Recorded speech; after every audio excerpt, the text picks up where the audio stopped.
from the Drew Estate Cigar Studio in Boston, Massachusetts. Welcome to the Spare Notes series with your hosts, Matt Tobacco and William Cooper. And good evening, ladies and gentlemen. It's Saturday night once again, and William Cooper is too busy hanging out at Caribbean in Miami to be on the show with us tonight. Sorry, that's just my little jab at Coop for the week. You know what? I was gonna be like, holy cow, Matt! Did William Cooper just grow a beard overnight? Like, what happened? Yeah, what happened? He got LASIK, so he grew a beard out, and he got some Smokin Tabacco swag, and like, what happened? What's going on over there? And then I'm like, oh shit, that's not him, that's Kevin. And I'd like to be a Caribbean with Coop. I mean, what can I say? I think we all would. I'm not gonna lie. I think we all would. I mean, that's a great time. I mean, Road trip. has anyone actually taken a tally onto how many times? Let me just adjust my gain here a little bit because I don't want to be screaming at y'all. Has anyone taken a tally yet of how many times he's been to Miami this year? What is today's date? Today's the June 24th, and I think I'm not sure. Coop will have to verify. I think he's already been to Miami like 5. This might be 6 times. My gut's telling me 5. That's got to be pretty accurate because we ran into him, and when were we down there in February? We ran into him at Caribbean of all places. It's like walking Caribbean, and there's Coop.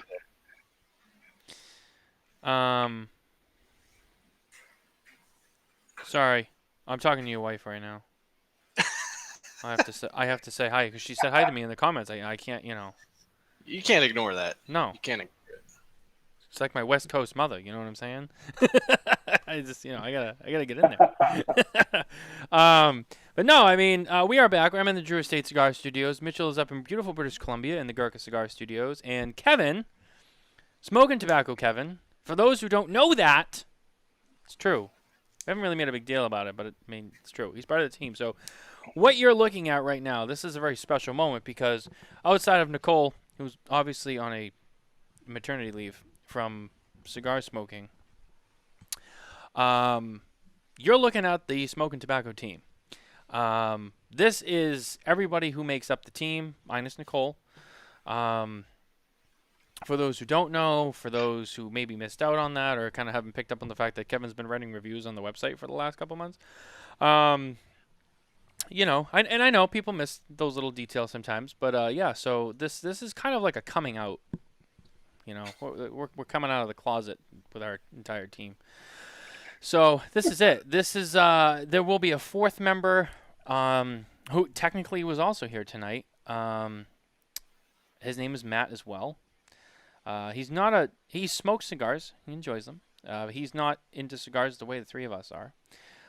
He's a very close childhood friend of mine, and he'll be with us at the trade show. Just to make it 4 and to be at extra set of hands to help us do what we need to do.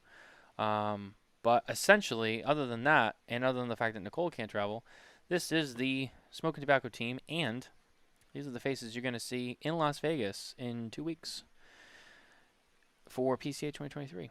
That's it. That's my spiel. Yeah, we're getting stoked. This is it. We're looking forward to everybody invading our town.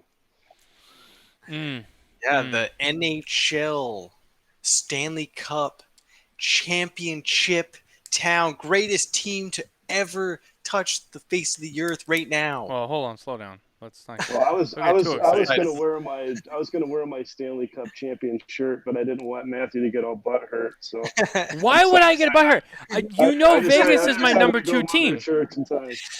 My Vegas is my number 2 team. I'm not like everybody else who's like, oh, it's Miami because of cigars. It's like, no, Vegas is my number 2 team.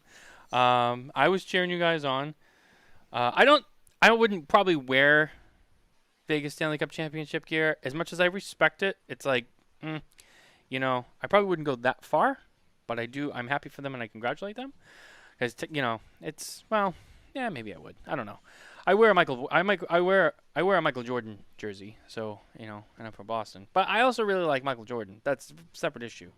It's not that I'm a Bulls fan; I'm a Jordan fan. So I don't know. Who doesn't like Jordan? Yeah, I have the Mitchell and Ness on court Jordan jersey, the nice one that I bought a while ago just because I love MJ so much and I wear it from time to time, and especially in the summertime because it's jersey. It's like a tank top.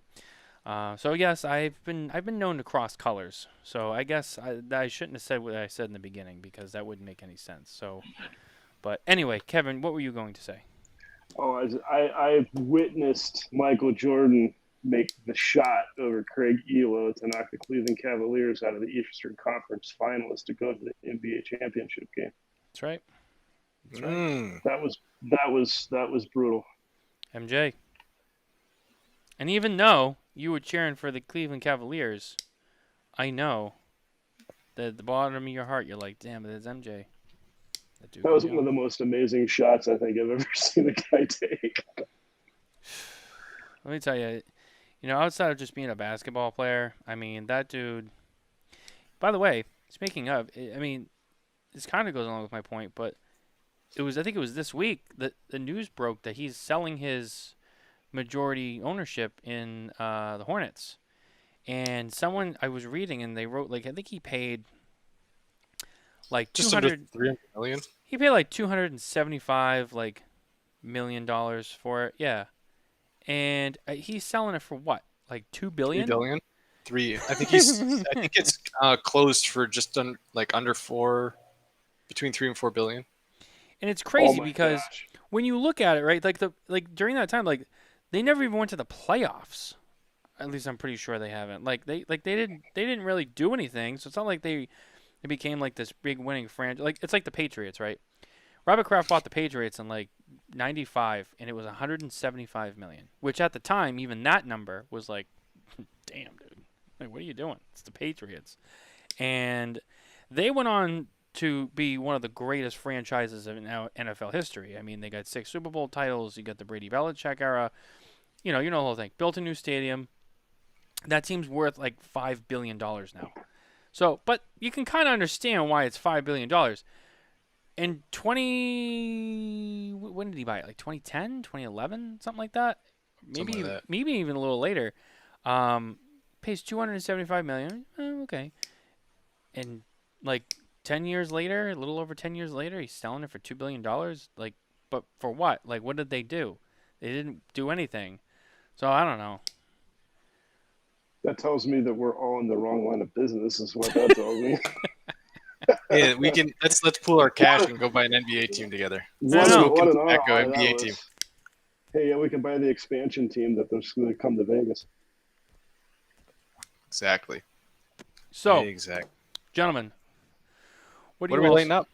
I was about to ask you the same question. Why don't you go first, and then I'll tell you what I'm smoking. Well, I'm smoking a Protocol Bass Reeves Natural. It's got about a year of age on it. Is that your first one? This is my first natural. I think I had the Maduro. I've had a few of the other Lawman series as well. I've had a bunch of Protocol. Really enjoy their stuff. Didn't love that one. I'd say I'm about an inch and a half in. So far, it's okay. I'd say not the best Protocol I've had, but with a year of age, it's pretty smoothed out. It doesn't have any harsh edges to it, so I'm enjoying it. Okay, all right. And Sin City Cigar Lounge, what do you got going on over there? I have the new size Leyenda from McAuliffe Cigars. Oh, damn, look at that. Can I just say, the black and yellow looks good on you. Yes, it does. It does. I make your colors look good. Yeah, you do. Just wanted to say that. It's the first time I've seen you in any of the swag. And it looks good. It looks good. But props to Nicole for getting the swag made. You would have had the shirt on tonight probably, but we found out the hard way that I guess Vistaprint sizes were incredibly small. So those will be on their way soon. I'll make sure everyone has for the trade show.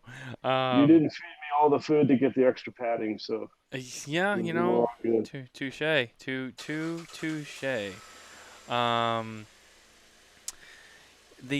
was I gonna say? And then that's right. I forgot. Sorry, I'm like going through all the comments. I'm trying to make sure I don't miss them because there's already a lot of comments tonight, and I haven't even started scrolling through them yet. I am smoking the Opus X Arena de Amor, otherwise known as the Opus X Dubai Edition. Small Robusto size, which apparently I say that weird. I don't say Robusto like everybody else. Garrett Robinson pointed that out a couple weeks ago. Mitchell, you were there. I was there. I do say Robusto. He made sure to like. That's what I say, Robusto. Yeah, I don't know. I mean, I blame Tomato, tomato, potato, potato. I blame David Garofalo, but not even in a bad way. I think it might be like the Boston act, because I know he says it that way, and now I say it that way, and I think maybe I just picked up on it from him. But I'm not even mad about it. Whatever. Just me and Garofalo are cooler than the rest of you guys. I don't know. He also says subscribe, so you know. Subscribe? No, I say subscribe. I don't say subscribe. Subscribe. When have I ever said subscribe? That doesn't even make sense. No, Garofalo does. Oh, he does? Oh, I didn't know that. I didn't even pick that up. He says subscribe, yep. Make sure you subscribe. I'm going to tell him that. Be like, did you know you say subscribe? Oh, he knows. Oh, he does? He knows. What is it? What is the other one he does say that people talk about that's funny? Is he the one that who pronounces it Arganosa? Oh, he pronounces half of the brand names wrong. Yeah, but I think that's the one that people give him the most. Yeah. I think that's the one that people give him the shit for, though. Like he calls it Arganosa or something like that. It's like it's Aganorsa, but he calls it Arganorsa. I've heard one from Protocol messing with Terrence saying the same thing. Arganorsa. Gotta like those Arganorsas. Yeah. Say it like a pirate. Arganorsas. I know. Also, speaking of Arganorsa leaf, or however you want to say it, Terrence Riley. Well, first of all, Barbara. I see Barbara's smoking a Supreme Leaf, so that's right on cue. But Terrence Riley posted a photo of a cheesesteak, and it's too bad Coop's not here because we're having all these great conversations and Coop can't chime in. And I'm like, I don't know. I feel like I'm missing a limb or something. It's weird, like not having him here to all these topics. I know he'd have things to say. But we're going to talk about cheesesteaks. And again, Coop's missing out. I feel horrible, but we got to do it. He posted a photo of like a cheesesteak, like just smothered in cheese, and then there was like sauce and a bunch of other stuff on it. And of course, Coop came out of the woodwork and gave him shit. But that's why I wish he was here because he could like embellish on that. But so Terrence did that, and then Kevin texted me the other day and was like, we should hold a cheesesteak contest for Terrence. And I'm like, I like that. And maybe we're going to run with it. So I haven't decided. The powers that be, otherwise known as the team that's here right now, has not really gone through that yet. But there may or may not be like a steak and cheese contest that involves Terrence Riley coming up. I don't know. I will let you guys know. I will say, in the last show we talked about, speaking of contests, how disappointed I am with the Smokin Tabacco Airport Selfie Contest. There's only like 3 people, maybe 4, who've been, steadily playing along. And I think the hashtag might be too complicated for people to write. Maybe we'll have to change the hashtag. I don't know. I feel like people, if it's more than 5 letters, they just they're like, I don't know how to do that. You know what I mean? Yeah, or they're just fucking lazy. I don't know. Maybe we'll edit that, but we're gonna repost again because everyone's gonna be traveling for PCA. And just as a reminder, and look, I'm even open to opening up to non-industry people. Okay, it doesn't have to be you don't have to be an industry guy. If you're a cigar smoker and you follow us and you know who we are and you know what's going on and you are traveling, you're going on vacation with your wife, you can use it and it's a valid entry. As long as you do it correctly, it's a valid entry. And there's $500 at stake. So it's that's the part that just is crazy to me is with $500 out there, it's nobody wants to play. People just don't care. See, even Nicole, there's $500 on the line. I know. And there's 4 guys who are I'm in it to win it. This can be anyone, right? You can be in the industry, you can be consumer, anybody. You can be a retailer, you can be, just be creative and post. It's just that simple. But maybe we got to pivot. Maybe it's got to be something else. Maybe Coop has like got a special like voodoo doll and he's cursed it. And he's like, this will never succeed. He was so mad at it last year. He's just like, I've cursed it. See, Alan Rubin's here. Never succeed. Alan Rubin's one of the only people who's doing it right now. I want the $500. It's fucking right, dude. He does. Alan's out there doing it. How would you look? And this is look. I'm not trying to hate on Alan, right? So Alan, it's nothing against you, but how would you feel at the end of the year? You see Alan Rubin getting $500, and you're like, "Damn, Alan got $500 from that." And it's like, well, Alan played the game in his defense, and you didn't. So don't come crying to me when Alan Rubin's got $500 to go do whatever he wants to do with, and he's like, "Hey, I got $500 for taking photos," and you're like, "What the fuck?" And I'm gonna go, "You didn't play, so don't let the fake Alan Rubin win anything." Maybe that's a better incentive. Is right now. Look at Mitchell's pouring some gas in the fire right now. Look at this. Yeah, okay, that's Mitchell's take. Don't let Alan Rubin win. Yeah, there you go. Oh, Mitchell's got some hate tonight. And hey, I will point out, while I'm not eligible for this one, I actually did win Coops last year. So that's true. Yeah, that's right. You see, so you got a guy right here who knows what it takes. Champion. He's a champion. Yeah, he doesn't mess around. He'll tell you. Jesus, you got how David I right here. Terrence Riley is just beyond me, but Terrence's posts are legendary. Terrence gave up because he was traveling recently and he didn't do it. And I was like, wow, okay, Terrence, fine.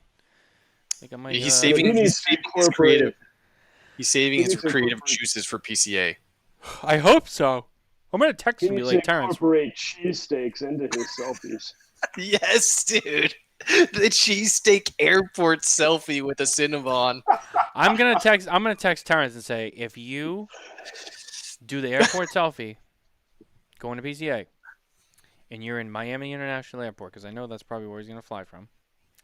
If you're at MIA and you're eating a cheesesteak in the airport and you tag, you're like already like in the serious contention. Like I'll give you like, it's like the golden buzzer on America's Got Talent, where like you go right to like the straight to the final. You go right to the final round. I'm gonna be like, it's not a guaranteed win, but you're already in the final round. Like boom, golden buzzer. Like if you do that and you stick it to all the haters and you play the game, golden buzzer.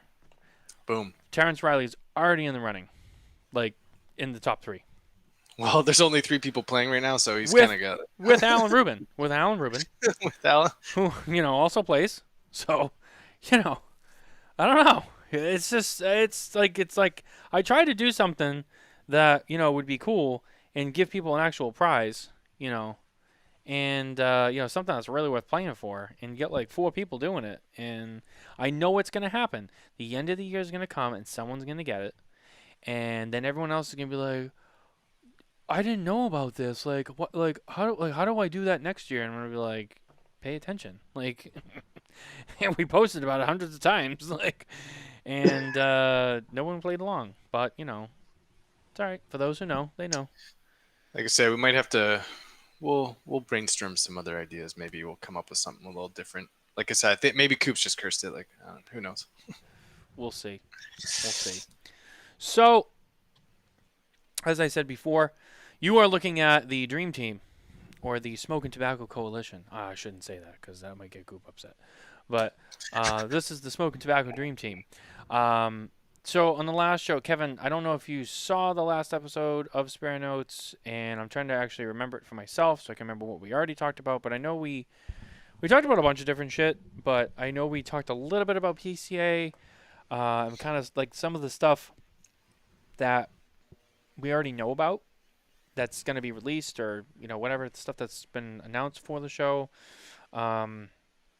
We had Scott.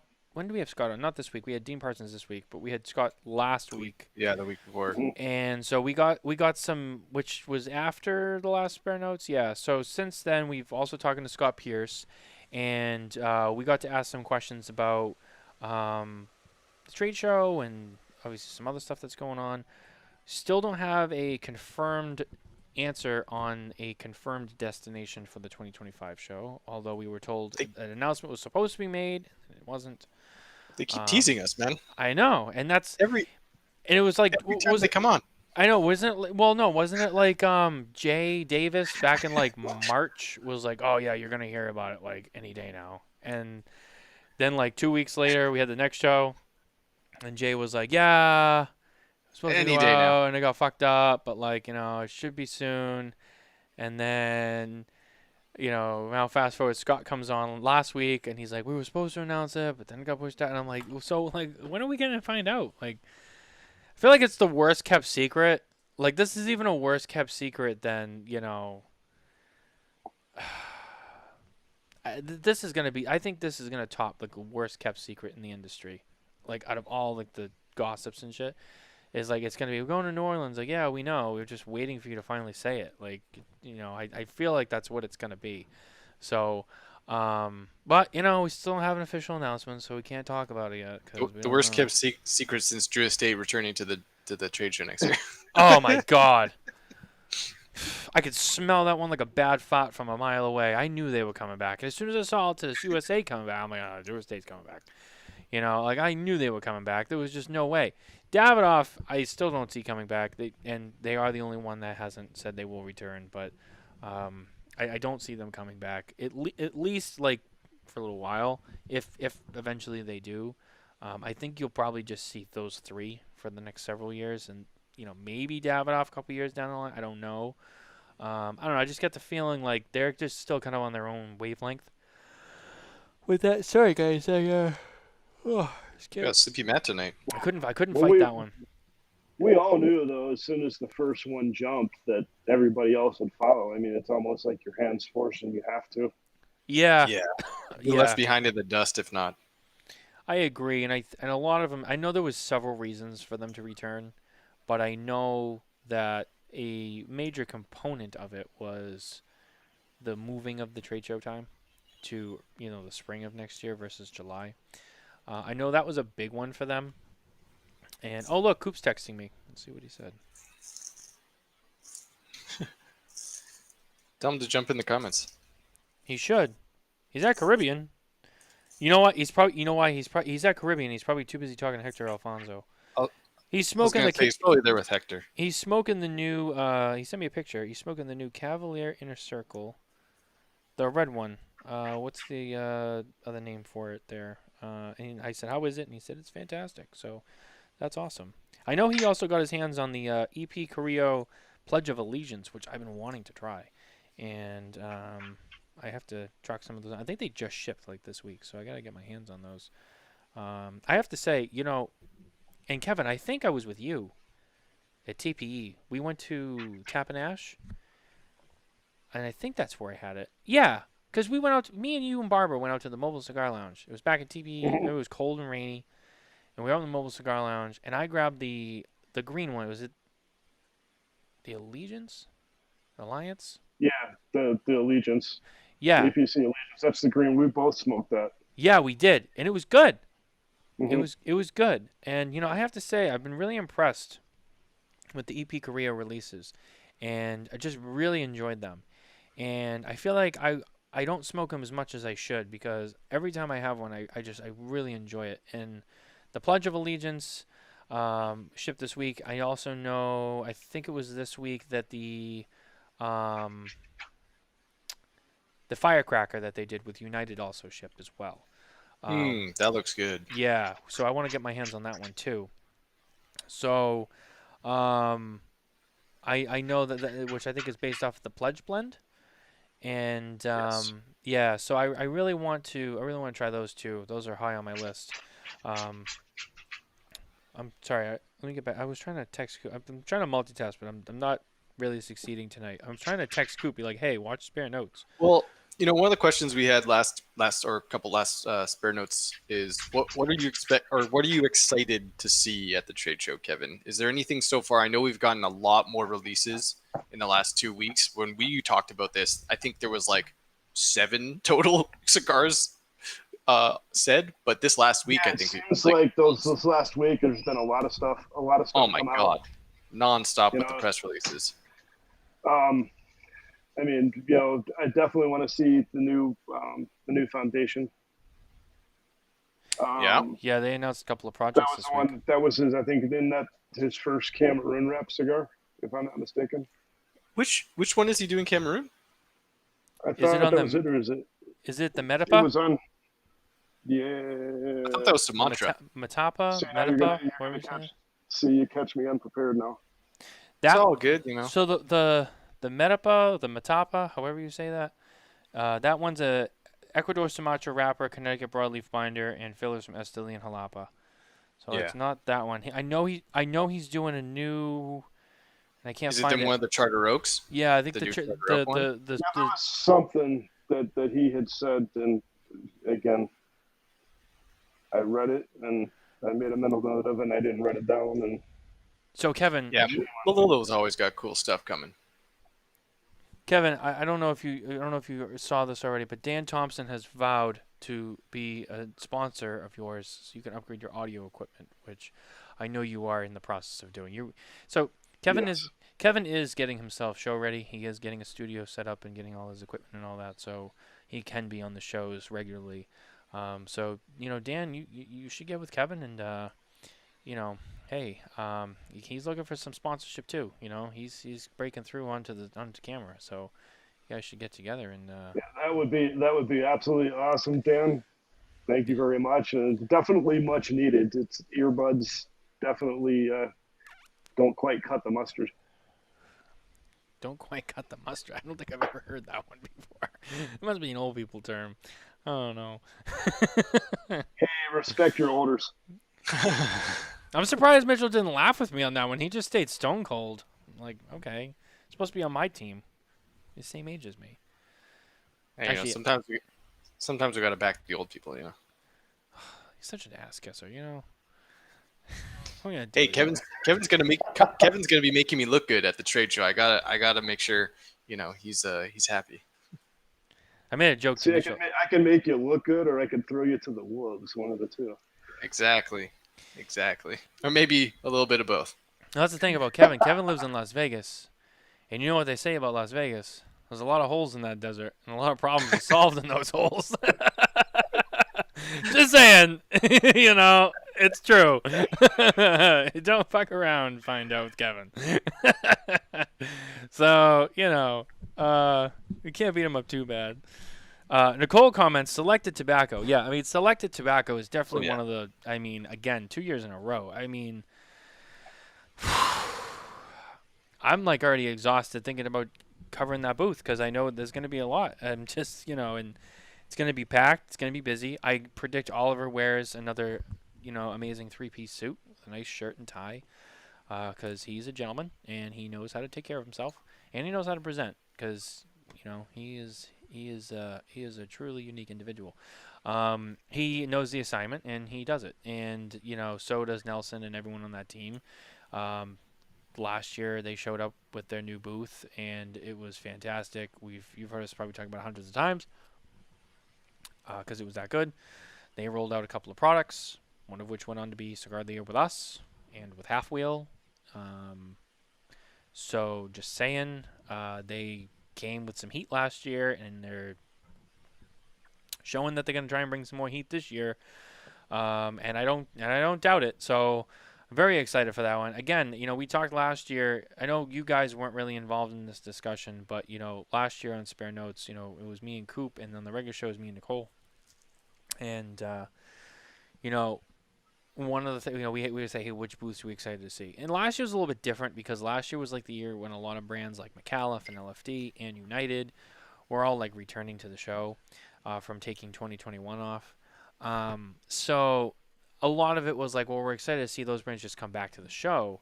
But now everyone's kind of here again now. So it's like, all right, well, now it's more about like, what are they doing for the show?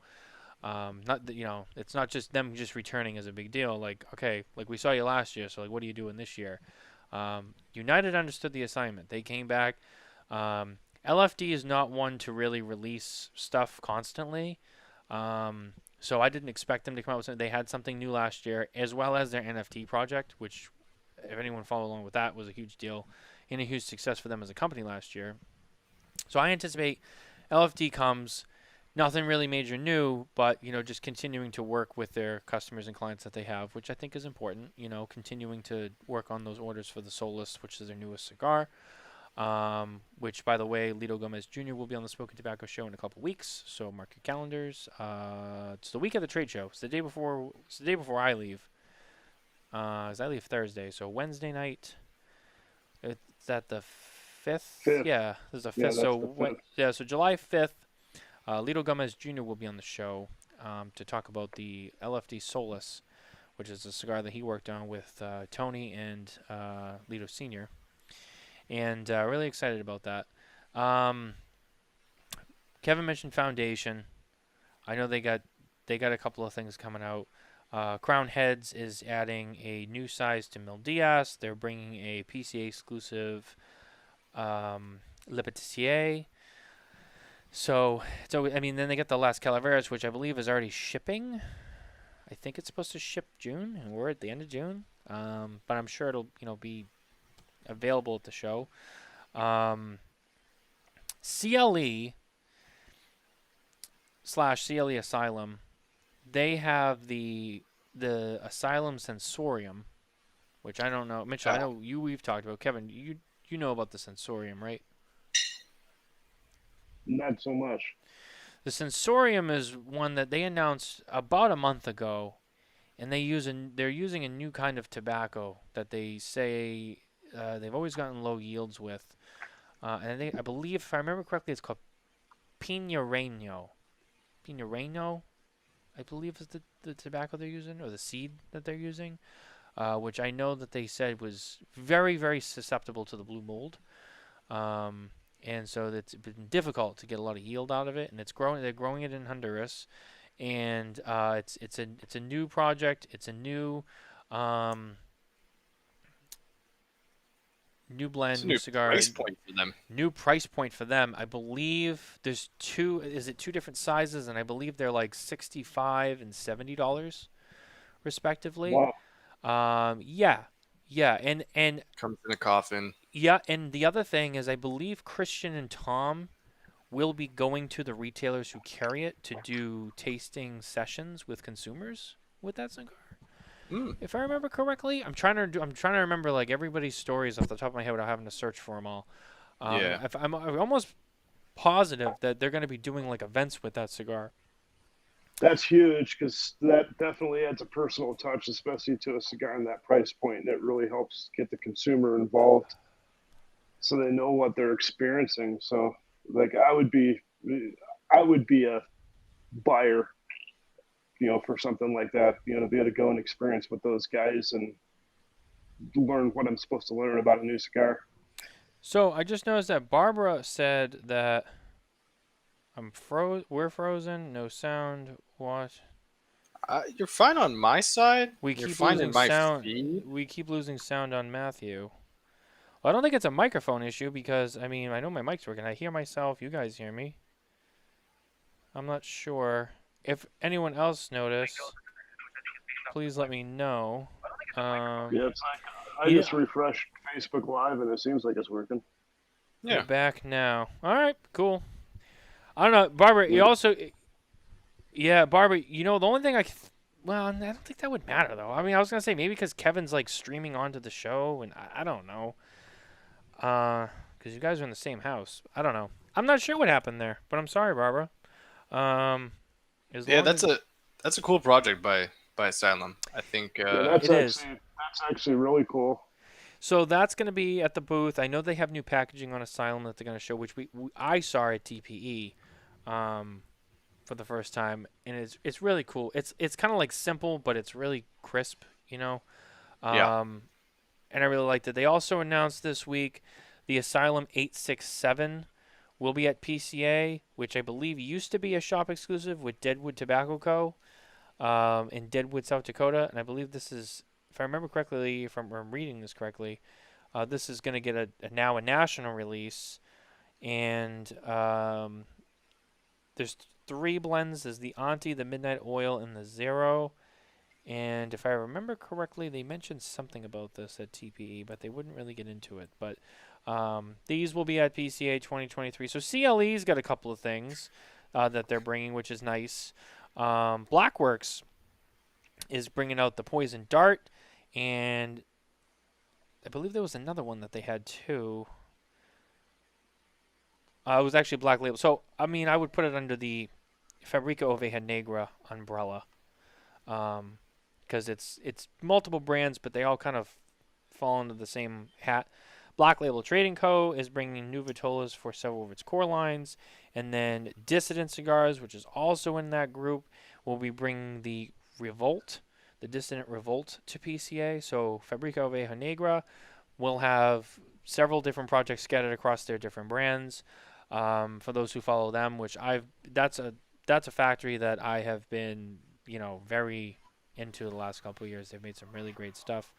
Blackwork Studio, Dissident, they've been some of my favorite of like the really smaller brands that are like, really trying to, get their size going. So excited to go catch up with them. McAuliffe is rolling out the black, which we've already reviewed. Kevin reviewed. That's going to be the big cigar from McAuliffe. And if you've not read the review, you can head to smokintabacco.com to read it now. But I'd say I don't want to spoil it for you, but I kind of want to talk about it. So, and Kevin reviewed it, and he's right here. So, if you don't want to hear, cover your ears or pause the show. Kevin gave it a 91. For those who are familiar with Kevin from his reviews with other publications, that's a good score. I don't consider Kevin to be very easy on cigars. I consider him to be very strict, which is one of the reasons why I wanted him to come do reviews for us, because if I was going to start doing reviews, I wanted them to be kind of strict. I didn't want to just hand out, good scores for everybody, because, I kind of want to have some credibility too. But I've smoked this cigar a couple times. Kevin has smoked it and reviewed it. I know Barbara's smoked it.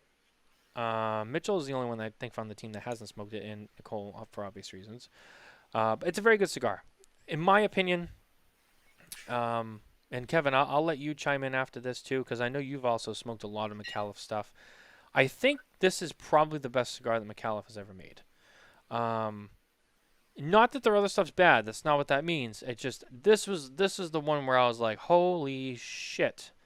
Wow, if this cigar doesn't give them some more notoriety and momentum this year, I don't know, because that was a pretty damn good cigar. And Kevin, you reviewed the cigar, and I'll let you talk about that for a little bit, because I know that's going to be the big thing for McAuliffe at the show this year. Yeah, I was immediately impressed with it. It's like you said, McAuliffe, they make great cigars, and I've enjoyed smoking their cigars for many years. And when I lit this one, just the cold draw on the cigar, you knew that it was something different. And then, from first light, literally the cigar just it starts to build. It kind of gets you a little peppery, and it opens up your palate right away, so you can start tasting. And just wow is, there's no other way to put it.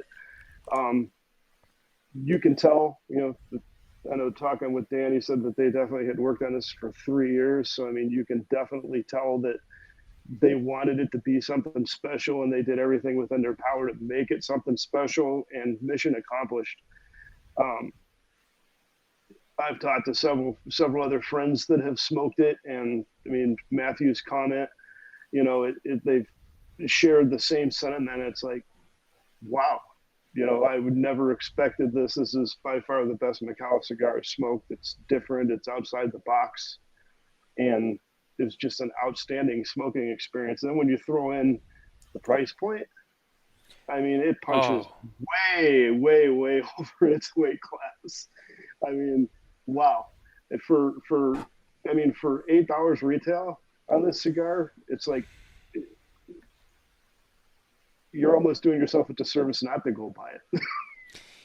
And that was one of the things that we talked about from the very beginning, because I smoked it on like the very first day it was available to anybody, which was at the two guys on the Cigar Authority Day when it went on the website. They had it they had it in store, and I was there. It was with Andy and Amanda, and so I bought a couple of them, and I smoked it with Andy.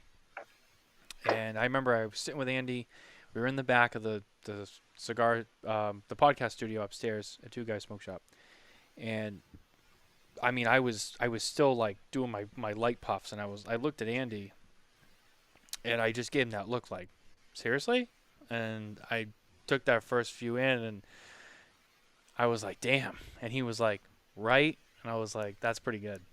That's pretty good, and it just continued all the way through. It wasn't like it was just like, oh no, it kind of dropped. Like no, it was good, and it was funny because Andy said it to me too. He's like, "And at $8," and I was like, "Oh shit, that's right. This is only $8." He's like, "Yeah," and I was like, "For $8?" I'm like, "There's a lot of cigars out there that are in this Dude, range, and for the market $8, shifted to 10 to 15. yeah, Yeah, exactly." I mean, this crushes. I mean, I've smoked some cigars that are claiming, obviously not going to name names, but have claimed to be the next greatest thing that are in that $12 to $15 range, and the cigar just crushes them.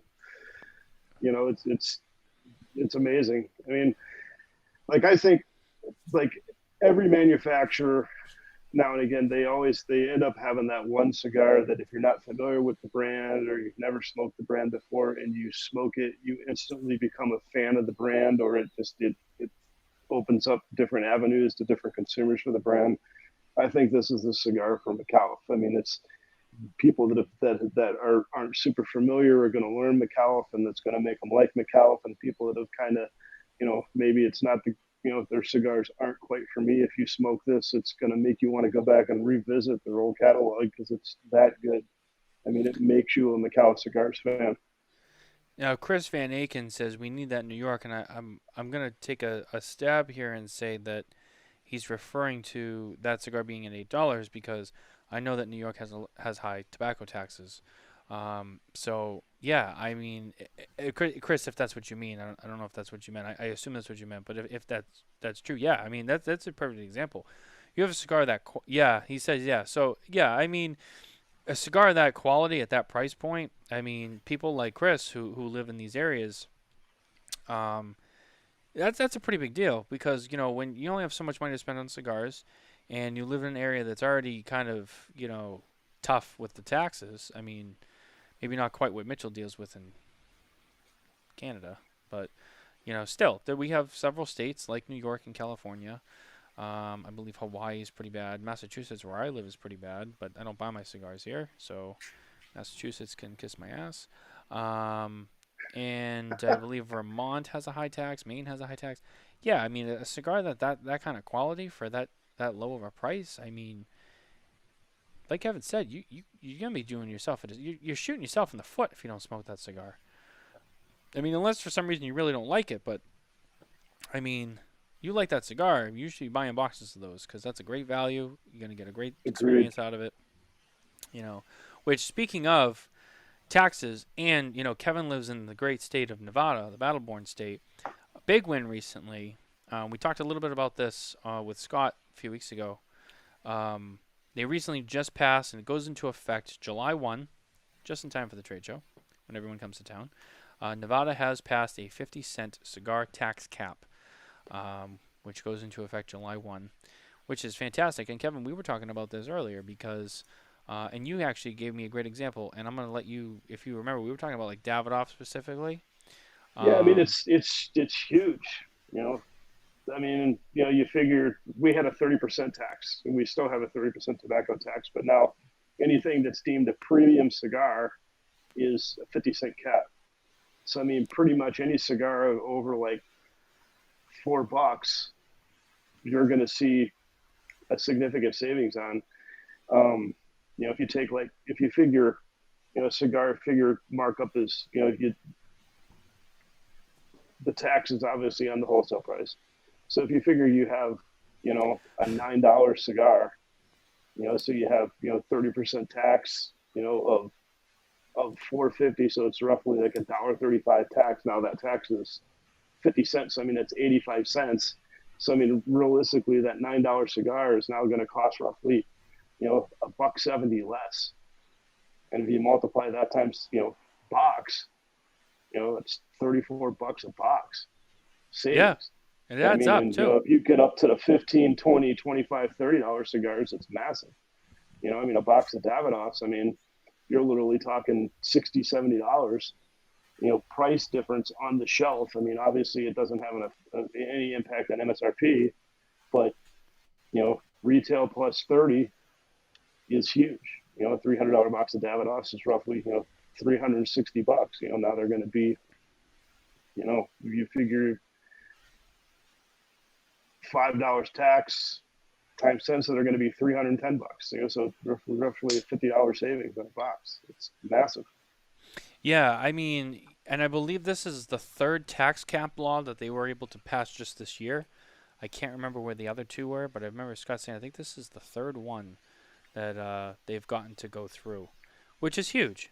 And it is, and especially for the premium cigar people, especially. I mean, other tobacco products. Look, I'm not going to sit here and just bash on them because it's not what I'm going to do, and it's really not my business. Look, none of us smoke cigarettes. None of us smoke machine-made, processed tobacco stuff that you can find at a convenience store. It's not our thing, but whatever. It's just nice to see the premium cigars getting some, not all, but some exemption, Mm-hmm. that's due, because it's not, I mean, if you want to tax the shit out of cigarettes because you're trying to stop people from, smoking 3 packs of cigarettes a day and, getting lung cancer and all this other stuff, that fine. I mean, but premium cigars are different, and we've said it once, we've said it before. It is. It's not the same, and to be treated the same as products that clearly, I mean, are just so horrible. It's nice to see that degree of separation and not financially be penalized for it either. Again, I just wanted to say that because I want to see more of that. I wish we had that in Massachusetts, but I think here our tax. I think our tobacco tax is like 40 or 45%. It's ridiculous. One step Yeah, I at know a they had time. been. One step I at a know time. they had been pushing for an increase here. So I mean, to see that cap on premiums is, I mean, it's huge. The B&Ms here. I went and I got to smoke a cigar with one of the individuals that was responsible for pushing that legislation through, and he says, the retailers in the state, and they're literally rejoicing because now, people that buy a lot of cigars like myself, I buy from out of state because with the taxes, just by the time you add the 30% in, it just makes it so expensive to buy. When you can get them out of state delivered here for less than what you would pay walking into the store. I mean, there's nothing to think about. Now with that 50-cent cap, I mean, it's competitive with pretty much anything you're going to find online anywhere. So now you can walk into the B&M and buy your boxes of cigars. It's a win-win for anybody involved in the cigar world Support here. them, help keep their lights on, and you also feel much more comfortable being like, hey, are we going to smoke at home, or maybe we should head to the lounge today? And like, you don't feel like, oh, but it's so much more expensive at the lounge. It's like, you get that camaraderie, you get that, community now that can grow at that community level. Mm-hmm. I would say I mean, well, I was just going to add in the only thing that I think it doesn't. You're going to see a difference, but I don't think it's going to be like in the same way. And this isn't even exclusive to like where Kevin lives, but because I mentioned this to Kevin earlier, but then I kind of realized, well, yes and no. I mean, places on the strip, like the lounges like 8 Lounge, Casa Fuente, Casa de Monte Cristo, like places like that. Yeah, I mean, the tax is the tax. Everyone has to play the same game with that. But, a lot of like touristy areas, prices on cigars are already inflated. Like we have one cigar bar in Boston left, and it's grandfathered, and some of you may have heard of it. It's called Stanza dei Sigari. And I've been in there, and it's cool. I mean, as a cigar smoker, I live in Boston. I like the North End, so it's like sometimes if I'm down there and I want a cigar, like sure, I'll pop in. But I don't go and hang out there on the regular, routine. Because that's another one of those places. It's like tourist trap pricing. So it's like even when you beat the tax, like there's still going to be some places that, you go into that charge like $27 for an acid blondie. Which not that acid blondie is anything to beat up, but for $27, I don't think that's right. I know 8 Lounge has got acid for like what, $30, Kevin, if I remember correctly. Yeah, that sounds about right. And I know there's another one that has just like Monte Cristo number twos are like $38, and it's just wow. So you don't really But beat that, but you beat the tax when you decide you want to overpay for a cigar. You'll be paying less taxes on it. So I guess there's that. well, the thing there too is, I mean, the strip stores, and I mean, there's a couple other lounges around town that are, that I consider, like experience lounges. I mean, you expect to pay more of those because you're not going for the cigar, you're going for the experience. Where if you have a lot of other ones that are just a cash and carry place, there you want to see, the reduced pricing and the good pricing. And you guys have some good local lounges out there. You have We Las have Vegas some Cigar Outlet. outstanding- You have Cigar Warehouse. You have En Fuego. You guys have a La Casa there, don't you?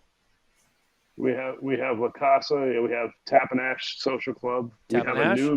We have a new lounge opening up in the southwest part of town where I'm at, called Smoke. That's going to have. They're claiming to have Nevada's largest humidor, and they're going to have a full service bar and a tapas bar. Oh, nice. So, we have Barbara just pointed out, we have Helios Cigars up Yep. in Summerlin.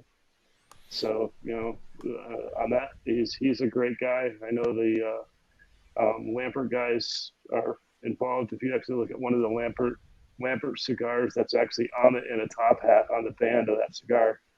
So that's kind of a neat local touch.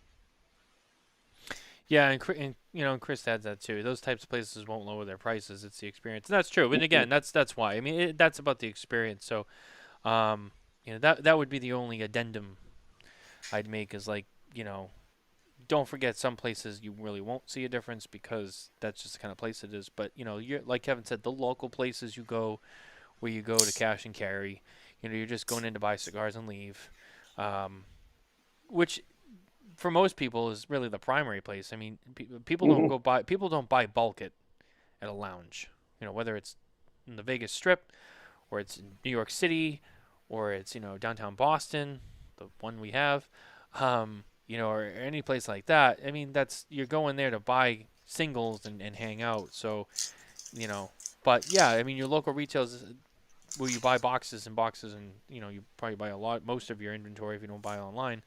Yeah, you're going to see a big difference. And those are the places that matter the most anyway, because those are the places you are going to buy in bulk, and it does add up. So, I mean, you look at New Hampshire, and I think it's New Hampshire and Pennsylvania. I think they're the only two. There might be a couple more, but like, for example, New Hampshire, that's the best state in the whole country because they have no sales tax and they have no tobacco tax. It is a flat zero. So when a manufacturer tells you the MSRP is $17, you're paying $17 out the door. That's it. Nice. Which is a luxury to have in my neck of the woods, in the great state of New Hampshire, and I hope that it never changes. But at the same time, I know that's not the case everywhere. So a 50-cent tax cap, is probably as close as you'd probably get. I mean, what's your regular sales tax in Nevada? 8.38 in Clark County. It varies by county. So. Oh, it varies by county. So like us in Massachusetts, it's a 6.25 statewide. So, which is not horrible. And 8's not horrible. But with the 50-cent tax cap, I mean, it's like, it's definitely going to ease a lot. So, 12% sale tax here. that's not even the worst part. you say it like, oh, it's 12% here, and it's like, yeah, but that's not compared to everything else. That's nothing. Because what's the tobacco tax? 275%. Yeah, it's true, and it's cute. It's cute how they have such a high tobacco tax, and then they're like, "Oh, don't forget the 12% sales tax." It's like, I don't even care about that anymore. You got me paying through the nose for taxes. But again, Kevin mentioned how he met someone who was part of getting that legislation put through. Sorry, I just dropped a band. Oh, I thought it went down. Never mind.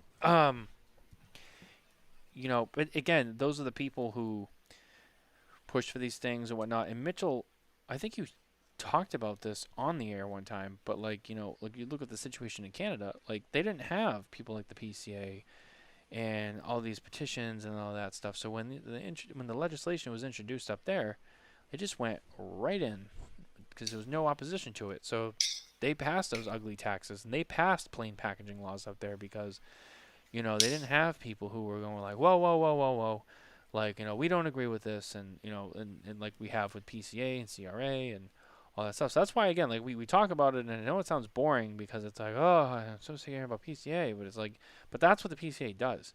It's a lifeline, It's the barrier that stands between, what you have now and what Mitchell has to deal with. I mean, I can't even tell you the stress and agony that this team faces, getting big amounts of cigars up to Canada just for Mitchell to have to, be able to do what we do.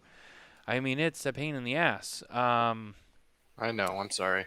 No, and it's not your fault though. But you're also like a good poster child for the reason why we stress these things so much. Because, if you don't want it to happen here, you have to say something. You know what I mean? Or that happens. And Mitchell will tell you it's not fun. It is not fun. So that's why we stress it. But anyway. That's our chit chat on that. But again, that's also what the PCA trade show is for, and that's why we make such a big deal out of it because, not just, I don't know what just happened. Whoa. I don't know what just happened here. I don't know. That's like a silhouette of Matthew. I don't know what happened there. I don't even know how that did that. I don't know if it did it on its own or. I'm sorry about that. But yeah, sorry, I forgot what I was saying. Oh yeah, but the PCA trade. So we go to the trade show and there's new releases and all that, and that's fun and dandy. But at the end of the day, the money that people spend to attend the show and exhibit at the show and all that, that all goes back to fund the lawyers and stuff who do fight that cause. So at the end, that's what this trade show is all about. It's about raising money to fight legislation. So that's why we talk about it. That's why we stress it. And I know it's boring, but I do it because it's the right thing to do. You gotta fight, even if you think it's futile and worthless. You still have to fight because these guys have been trying to fight this here in Nevada for years and years and years, and actually finally won. So yeah, and so in other words, what Kevin is saying is that it doesn't matter. How long it takes or whatever it is, you can win because they just did it. So, I don't payroll taxes. Kevin, help me out on this. That's not income tax though, right? Isn't payroll tax like a corporate tax that companies pay? Yeah, that's what the companies pay. Yeah, it's not your income tax. It's yeah. I'm not sure though. It's varying. I think it's highly varying between provinces, but. Yeah, I don't know. It's not crazy high. Like here in BC, I guess we're kind of going a little bit of a tax standard. Here in BC, we have like a decent amount of big tech. Like we have Amazon. Disney actually just opened a studio here because in BC we have a lot of tax breaks for certain kind of companies. We've invited a lot of. He did mean income tax. Sorry. Oh, okay. So general income tax, again, it's bracketed. Between 22, I think the highest bracket's 36%. Okay. Something like that. Okay. Kevin, what's our federal tax rate? Well, actually, I know it kind of depends on what you make at the end of the year, but on your standard deduction, what is the percentage that comes out for federal? I'm actually not sure. Well, I know Nevada. You guys have no. You guys. Taxes in years. Well, I have well, no idea. well. I know Nevada. You guys have no state income tax. Correct. We have no state or local. We have no state or local tax. They get you on your auto registration here. I know New Hampshire has no state income tax. I forget what ours is. It's not that high, if I remember correctly. I mean, it's Massachusetts, so I mean it's Massachusetts tax. It sucks, but I don't think it's like one of the. I don't think it's like the highest. I don't know exactly what the percentage is. Yeah, I don't know. I don't know what the federal breaks down. I don't even know what the brackets break down. But yeah, I mean, my tax guy goes sign here. I sign here. I'm not a big tax guy. If someone, I mean, I know there's brackets, so like depending on how much you make, then like the percentage increases. But here we are. We're having a full-blown tax conversation. Look at that. It depends on how much money you make. Yeah, how did that happen? New York is in the 5% area. Yeah, so the state in New York is 5%. I want to say Massachusetts is around the 5% area. I want to say that. That's all you guys pay for it. Oh my god. I want to say that's what it is. Yeah, but Mitchell, you have to understand something. In Massachusetts, and I'm sure New York is pretty similar. Like, see, like the difference, like where Kevin lives, a lot of their taxes come from, you know, the tax on the gambling revenue and the tourist revenue and, you know, the hospitality revenue that they get. That's pretty much the bulk of what they have in the state of Nevada. Yeah, the casinos drive this state huge. Yeah, that's the casino. The casinos own that state. Between the casinos and all the government land that they use for all that other stuff, that's what runs Nevada. Massachusetts, New York, you know, much more denser populated metropolitan areas. We also have taxes on like everything, like so. Whereas like Kevin, like they don't have state income tax. They don't have this. Like New Hampshire has. People will tell you like New Hampshire has no state income tax, but then they're always quick to be like, yeah, but their property taxes are really high. So they kind of make up for it there. New Hampshire is also a controlled liquor state, so like the state owns all of the liquor stores, and they use the liquor money for I think like the schools and the roads. And I think the same thing. I think the same thing with the lottery, they do that. But like they also don't. But they don't have like excise tax on vehicles. They don't have income tax on like your income that you make. They don't have like the road taxes are lower. Like the tax at the pumps like for gas is like lower. Like when you notice when you cross over the border, like from Massachusetts to New Hampshire, it like drops like 20 cents, 15 cents sometimes because that's lower. So like they have less taxes and stuff, but like on all the little stuff, but their property tax is like really, really high. So like they make up for it there. Massachusetts, while all the percentages are not super high, there's just so many little taxes that you pay on like everything. So the only thing we don't have tax on in Massachusetts, I think, is we don't have a clothing tax. So like if you buy clothes, I don't think there's like unless it's like over a certain dollar amount for like a single item. I believe we have like just a zero tax on clothing. And I want to say unprepared foods. Yeah, that's I ours. think It's the unprepared foods. I think I'm not 100% sure. But other than that, like we pay taxes on everything. We got excise tax. We got everything. We get taxes on everything. So it's like we have a lot of stuff that's spread around that adds up. So yeah, it just depends it depends on where you live. That Smokin Tabacco segment was brought to you by H&R Block. The taxes, Smokin Tobacco. This tax stuff is giving me a headache. Let's talk about my hockey team. I don't know how the fuck did we get stuck on this damn topic. Like I don't know why. Like it's just you know I don't know how we got here. You know what? I don't. So I haven't been to any PCA shows like really like as a media person, right? So and you know every year I feel like people. They talk about, oh, the PCA needs to get this better. They need to do that better. What do you hope to see PCA improve on that will make you feel like this was a better show? Like, what do you feel will make it that much better? Obviously, I hear a lot of people talk about this opening party kind of thing. They always compare it to TPA. But like, what about specifically these parties? Is it like they need better music, they need better food, they need more engagement. What do you think it is that the PCA could do that wouldn't cost them like literally $1 million to bring that they that you think they could do, or that you maybe hope to see? That we'll start with you, Kevin. I'm going to defer to Matt where I compile my answer because I mean, Okay. for me, I mean, I've worked the media side of it once. Typically, I've been on the manufacturing side for the majority of the shows that I've attended. So I think obviously the entertainment is the one that people talk about. It's funny. Dan says as a manufacturer, we desire attendants who buy, Mm-hmm.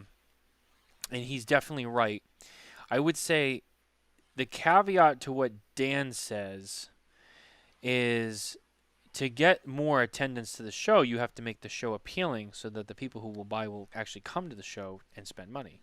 So he's not wrong, but I think it's like a multi-piece thing that gets to that. Basically, it's like a couple of little things that get to the point that Dan's talking about. So Okay. what you're looking for is kind of like one answer that comes in like several pieces. I know that the one that everyone talks about is the entertainment. The opening night party.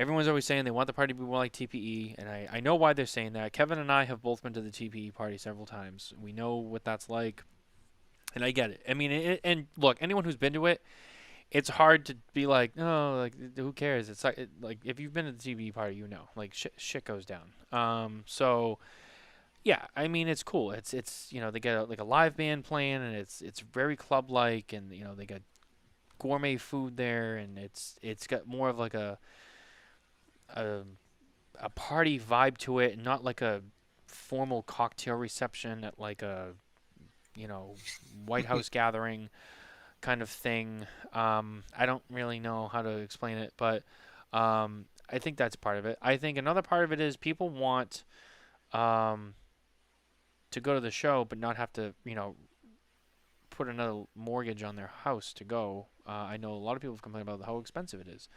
Um, you know, the host hotel right now, which this is the last year at the Venetian. I know a lot of people complain how like, hey, the price is just so high to fucking go. Even though in Las Vegas there's hotels everywhere, you could just stay somewhere else. I do remind like we don't have to stay at the host hotel. You could stay at Treasure Island or you know stay wherever you want to. I mean, there's like Kevin, how many hotels do you guys have there? Like 200 and something hotels. I mean, you don't have to stay at the host hotel, I but forget I how get many it. rooms.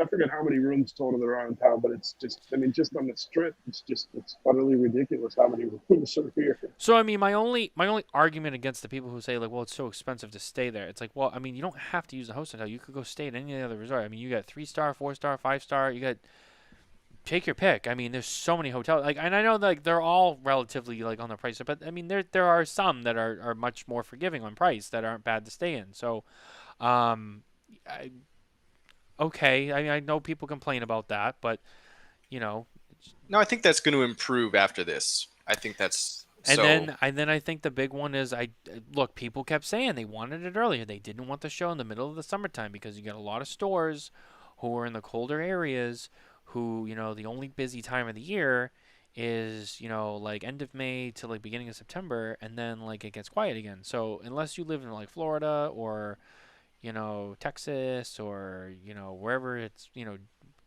generally warm year round, that's like a thing. And people don't want to leave their stores. Like, oh well, I don't want to leave my store because this is like the only like really major time of the year where it's so busy, and I want to be in the store while it's super busy, and I want to take time off when it's not that busy. So I think you get a lot of people like that. Now there look, and I've heard people argue against this, like, oh, you can't leave your store.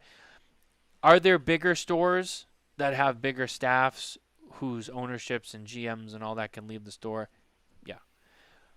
But the fact of the matter is that the majority of cigar shops in the country are not like Corona and Two Guys Smoke Shop and Smoke Inn and Atlantic and Famous. They're smaller stores where like the owner like runs the store and like maybe has a couple of people who work there, and so it is difficult for them to just get up and leave their store. during a time when they're really, really busy. So I know that's a valid point. So I think, the moving of the show earlier in the year, as much as I don't like the time because it's such a busy time, I understand the fundamentals of it. It makes sense. I think getting out of the Venetian Expo Center and going to the Las Vegas Convention Center and then other cities after that, we don't know about that yet. That could help, a little bit cheaper. Other hotels, because of that move to stay in, that maybe won't be as expensive. Now you start looking at, all right, so now it's like not as expensive to get there and go. More people who live in who own those smaller shops, I think would be more apt to spend the money and travel to the trade show. And then now you get them there, and now you have people who maybe have never heard of McAuliffe or some of these other brands, right? Who are willing to take a chance and bring it in. Now you've got them there.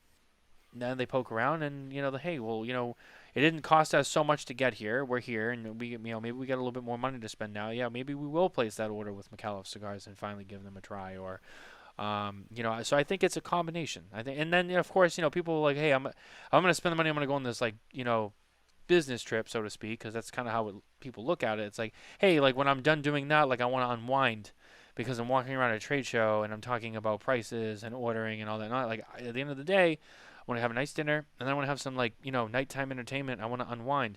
So yeah, people want to have stuff to look forward to, and so I think it's a combination of several factors that create one experience. We've used that term earlier on the show. I think it's an experience to go to the trade show as much as it is to do business. And I think that the PCA is kind of slowly getting there, and it's starting to show. But Kevin, I will let you add to that. Yeah, I mean that's one of the things that Vegas has that that makes it unique is it's endless entertainment. After the show, or if you want to come in a couple of days early or stay a couple of days after, you've got a million and one different things that you can go do. I agree. I think it's better to move it up earlier, because I know the summer heat there's a lot of people complain about the summer heat. For me, and living out here and traveling eastward during the springtime of the year, the only thing that I foresee that could be a potential issue, and it's a small issue, but a potential issue nonetheless, is going to be weather impacted travel during that time of the year. Because in some parts of the country, you can still have goofy snowstorms and blizzards and stuff. We've missed a couple trips to Florida because of blizzards in Texas. So, it's you never know. The last two TPEs, as you know, because those take place early in the year, I've gotten stuck in Vegas, which I'm happy it works out that way and not the other way around. Well, you're a little late getting here this year. I was. I blame my travel agent for booking the flight the night before the trade show begins. Cool. But yeah, that sucked. I was on that plane for 11 hours. I'm like, let's wrap this fucker up. We toughed it out. We toughed it out and picked you guys up at the airport. So. Yeah. You guys were supposed to pick me up at the airport at 9 o'clock, and I think by the time I got in the car, it was 12:30, and I was like, guys, I'm so sorry. I'm in the air, finding out I'm going to Phoenix, and the pilot didn't even tell me. FlightAware told me. I'm like, I think we're going to Phoenix, and then for 45 minutes, me, you, and Nicole, and even I think I was texting Coop too, we're preparing to rent a car and start a journey through the desert at nighttime for 4.5 hours from Phoenix all the way through Arizona up until Las Vegas through the desert at nighttime, which Coop was like, I don't know if you want to do that. And I'm like, Coop, I don't have a choice. If I don't do that, I'm going to miss the first day of the show. And he's like, I know. That's a tough one. And then, so we're going to refuel and we're going to head back to Vegas. I'm like, fucking thank God. I did not want to make that drive. That would have been bad. That was scary. Yeah, a springtime show here though is going to be a little bit better experience. People are going to be out and be able to get out and get around and walk on the strip and not be in 115-degree temperatures, and I agree. You'll be able to do your thing. I think it's going to be a lot more successful. Just the date change. And going right back to your whole point about summer is busy for the shops. Do you That's a busy time. You don't want to leave. You don't want to leave in prime time. do you think manufacturers need to be more available outside of trade show time to entice people to maybe feel like it's worth it for them to come out? Do you think that would add to the trade show value where, the PCA hosts, like, they're doing this year, they're doing these events, these after hour events, and these what are they calling it? They're schmoozing events. Do you think like manufacturers need to maybe commit a bit more time to, say, being available for those kind of people? Because I know in the industry there's manufacturers, and there's a lot of them. There isn't just a handful. There's a lot of manufacturers that people kind of view as rock stars or as like these key figures, and some of them you don't get any time on the trade show floor with because they're so busy, right? You maybe get your 20 minutes to place your order, and then off you go. Do you think that would be a thing that would entice more people to come and maybe like increase the vibe of the show? And again, like, you can have multiple events with multiple different key figures attending them. Because yeah, I don't know. That's always something I've seen. Like, whenever a manufacturer goes and they do their tours, and they have in-store events, and they're getting all these people in and all this engagement. Um, you know, Putting that kind of model into the trade show as well, and having these like after-hour key figure events. It's like, you could even just sell tickets to it, where it's like, there's only going to be 300 seats, and those 300 people get one-on-one time with these 5 manufacturers for this night, right? And do you think that would be something beneficial, or do you think manufacturers would want to? I could see that being beneficial if you did something like that and tied it to product purchase to make it financially viable for them. So, you come out, we're having this special event, it's by invite only. We're only inviting X amount of people. The ones that get to go are going to have a shot to buy, get, you buy 10 boxes, you get, 4 boxes or something, something like that. I don't know how the finances work on that from the manufacturing side of it. I haven't ever really been involved in that, but it needs to be something where both parties, it's worth it it entices the retailer, makes it financially impactful for the retailer to come, and then it makes it financially impactful for the manufacturer, because in turn they're spending the money to put this on, but they're selling more product because these guys are coming because of that. Yeah, I know that at the end of the day, the most important aspect to the trade show is the retailers, right? Because manufacturers can spend all the money they want on booths, product, get the staff there, ready to go. Media just shows up to talk to them. But, without the retailers coming to the show, it kind of means nothing. So, the most important people at a trade show are the retailers. I would say the more resources you can give those retailers to make them feel that they have the most value out of making that trip to the trade show for everything that it encompasses, and if you can provide all of those amenities and all of those resources and access to manufacturers and whatever it is, that's one of the major things that will entice them to come to a show. And not only do you get them to come to a show, but if you make them feel good about it, people usually spend more money when they're in a good mood. When's the last time you were in a shit mood, or you were not having a great time, and you were like, I'm gonna drop a lot of money? No, people who drop a lot of money, or they spend maybe more than they planned on to. I mean, not dangerously, but fuck it, let's spend a little bit more. Let's take the chance when they're in a good mood. And I think that's where like the several layers of this whole experience that I'm going to kind of circle back to kind of come back into play is, again, it's another layer, right? But if you have all those layers that all together make that one experience, you know, manufacturers will come, they will be happy, they will spend money, and make the show successful, which in turn makes the entire industry successful. And on a consumer level, when the retailers come to the show, they have a good show, they have a good time, you know, they stock up on existing products that sell, they get some new products in that they, maybe can turn their customers onto some new things. It's good for the consumer because the consumer who, maybe doesn't order online and they rely on their local B&Ms, for when they need stuff, that's their place. That's where they get it. Maybe they don't shop online, maybe they don't go to whatever other shop. They go to this shop and this shop, and like that's where they buy their cigars from. It's important because, you have a good show, you have inventory, you have new things to show them.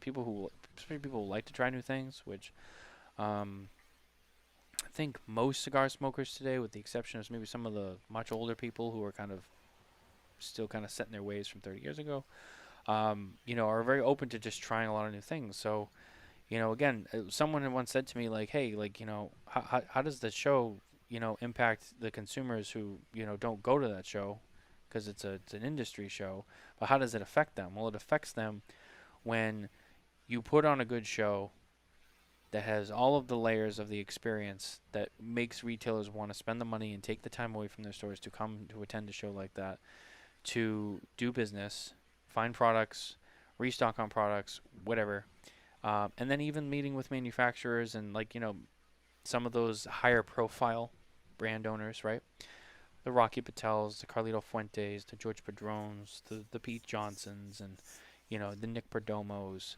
And you build a relationship too. And then not only are you ordering cigars from them, but now it's like, oh, hey, like, Nick Perdomo is going to come to our little store in, wherever, and going to do a Perdomo event. And now my consumers can come to their local cigar store. They don't have to travel. They can get their cigars at our hometown cigar store, and they get to shake hands with Nick Perdomo and talk to him about the cigars, and an experience that they probably would not get. And I think that's an important part of it too. And, getting them to the show, buying cigars, but also building those relationships, and then, you get to do shit like that. And again, those are all things that are important for the retailer to come to the show, but that's how it affects the consumer, is because the more the retailer does and builds and buys at a trade show is based on the resources that they get out of that show, and then it directly affects how the consumer receives that on the other end when they go to their local B&M. There's a big component of that too on the retailer side of having properly trained staff. To where you have your staff. With social media, you see a lot of the manufacturers building excitement and out talking about this cigar and about this product, and people see it online and I see a lot of people talking about this. I want to know this. I want to know that. A lot of times they'll bring those in to the lounge or into the cigar shop, and you'll go in looking for it, and you guy working the other over there. It's like you need to build the excitement that's surrounding the product. When new stuff comes out, there's an excitement, especially with social media out there. Two guys that I know personally that build up a lot of that, is Terrence Riley and Mickey Pegg. I mean, those guys, they're out there, they're constantly traveling, they're out there with the consumers, they're constantly in the shops, and they're educating the staff, educating the consumers, and building excitement. And without the excitement, people aren't going to buy the stuff. So if you make the effort to build the excitement, when you go to the show, you're going to spend money, because you're going to have people that are asking for that, wanting it, and they're going to buy it. Yeah, and Kevin, you're right. Yeah, Garrett Robinson's here, and he says, "Sorry, I'm late." But sorry, I lost my train of thought. Garrett distracted me. I saw Garrett Robinson's name pop up, and I got so excited that my brain went blank. I was like, oh no, how am I ever gonna survive? I got this Now, stud right in front of me. Can you start over, please? No, but no, but you can listen to it later on the downloads if you like and subscribe. yeah, let's start over. Coop grew a beard, and he got some Smokin Tabacco. Yeah, and Yeah. and I got hair. How about that? Yeah, Coop got some hair, got a beard, some Smokin Tabacco swag, aged very gracefully another 20 years, and you know, Oh my! there he is. Thanks. And I will say humbly that there is absolutely not a chance in the world that I could ever fill Coop shoes. So, well, No, I don't think it's not, I don't even, think anybody not even, could. Not even a chance. I mean, that's like he's like legend status. Definitely legend status. Coop is a very mysterious individual. I don't know how. Another Hey, Kevin O'Connor. another interesting thing, again, because I've never been there in the past, but I know certain figures have been there.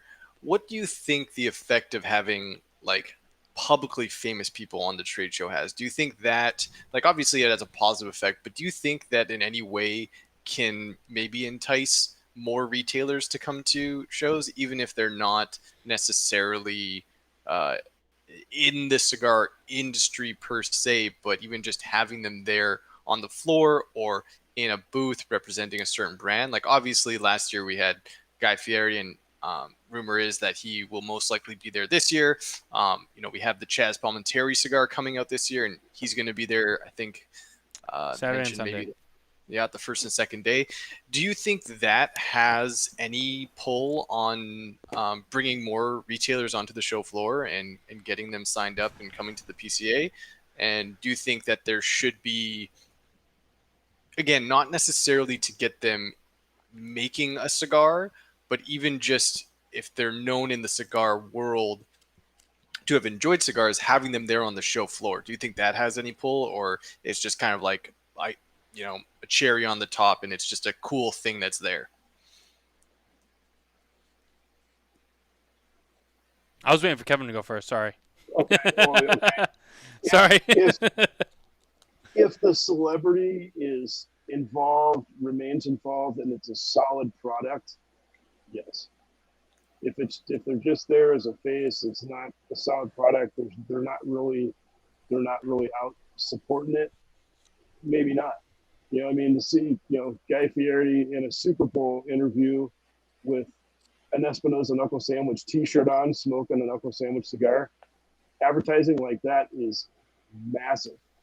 And you don't see a lot of the celebrity types, at least I haven't, that are out there doing that. If you have somebody of that caliber with a quality product, which I mean, I think the knuckle sandwich is a great cigar. He's 100% in. He's not just there for flash or whatever. He's literally actually in there, getting his hands dirty, involved, in pushing the product. You can do that, I think it'd be huge. But say, for example, like, not, even outside of just like them creating their own brands or getting into the industry, say even just like one year they could convince like Michael Jordan to be on the show floor, and they're like, hey, Michael Jordan's going to be at the PCA. I think the trade show would shut down. And, Michael Jordan. You can meet him. Or even Arnie. Because I know Arnie, I think, one time did show up to the PCA. Did he? I don't know. I'm not 100%. I thought I heard one time he may have walked through the show, or maybe it was someone else. But, like, do you think that... Hey, guys, this is the PCA show. Yeah. Do you think that could help? Again, they don't necessarily have to be willing to get into the industry like Guy has in terms of making a cigar, or even not even like high end people like that. But again, because at the end of the day, like you said, manufacturers are there and they want more retailers to show up that are going to spend money, and retailers want to show up and make it worth their time, both financially and even just like you said, entertainment wise. Look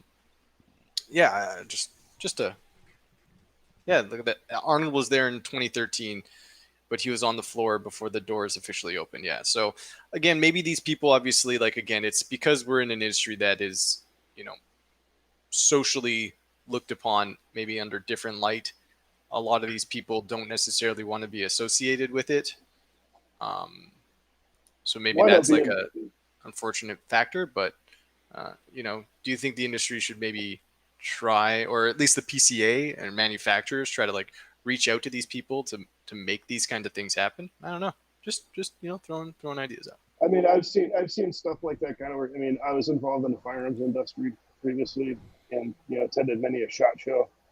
And I know like they would have sometimes they would have celebrities in the booth for shot show. And I mean, that particular day was definitely a higher foot traffic day because those guys were there. I've been to shows where they had, Michael Rooker was there, and then Arlie Emery, a gunny, he was there in the booth all day signing autographs and taking pictures and that. I mean, having those guys in the hall, there was a vibe in the air, and you could see a difference. Did it impact sales? Did manufacturers that paid the money to be there, did they benefit from it? I don't know. But it was definitely a noticeable vibe change with those guys in the room.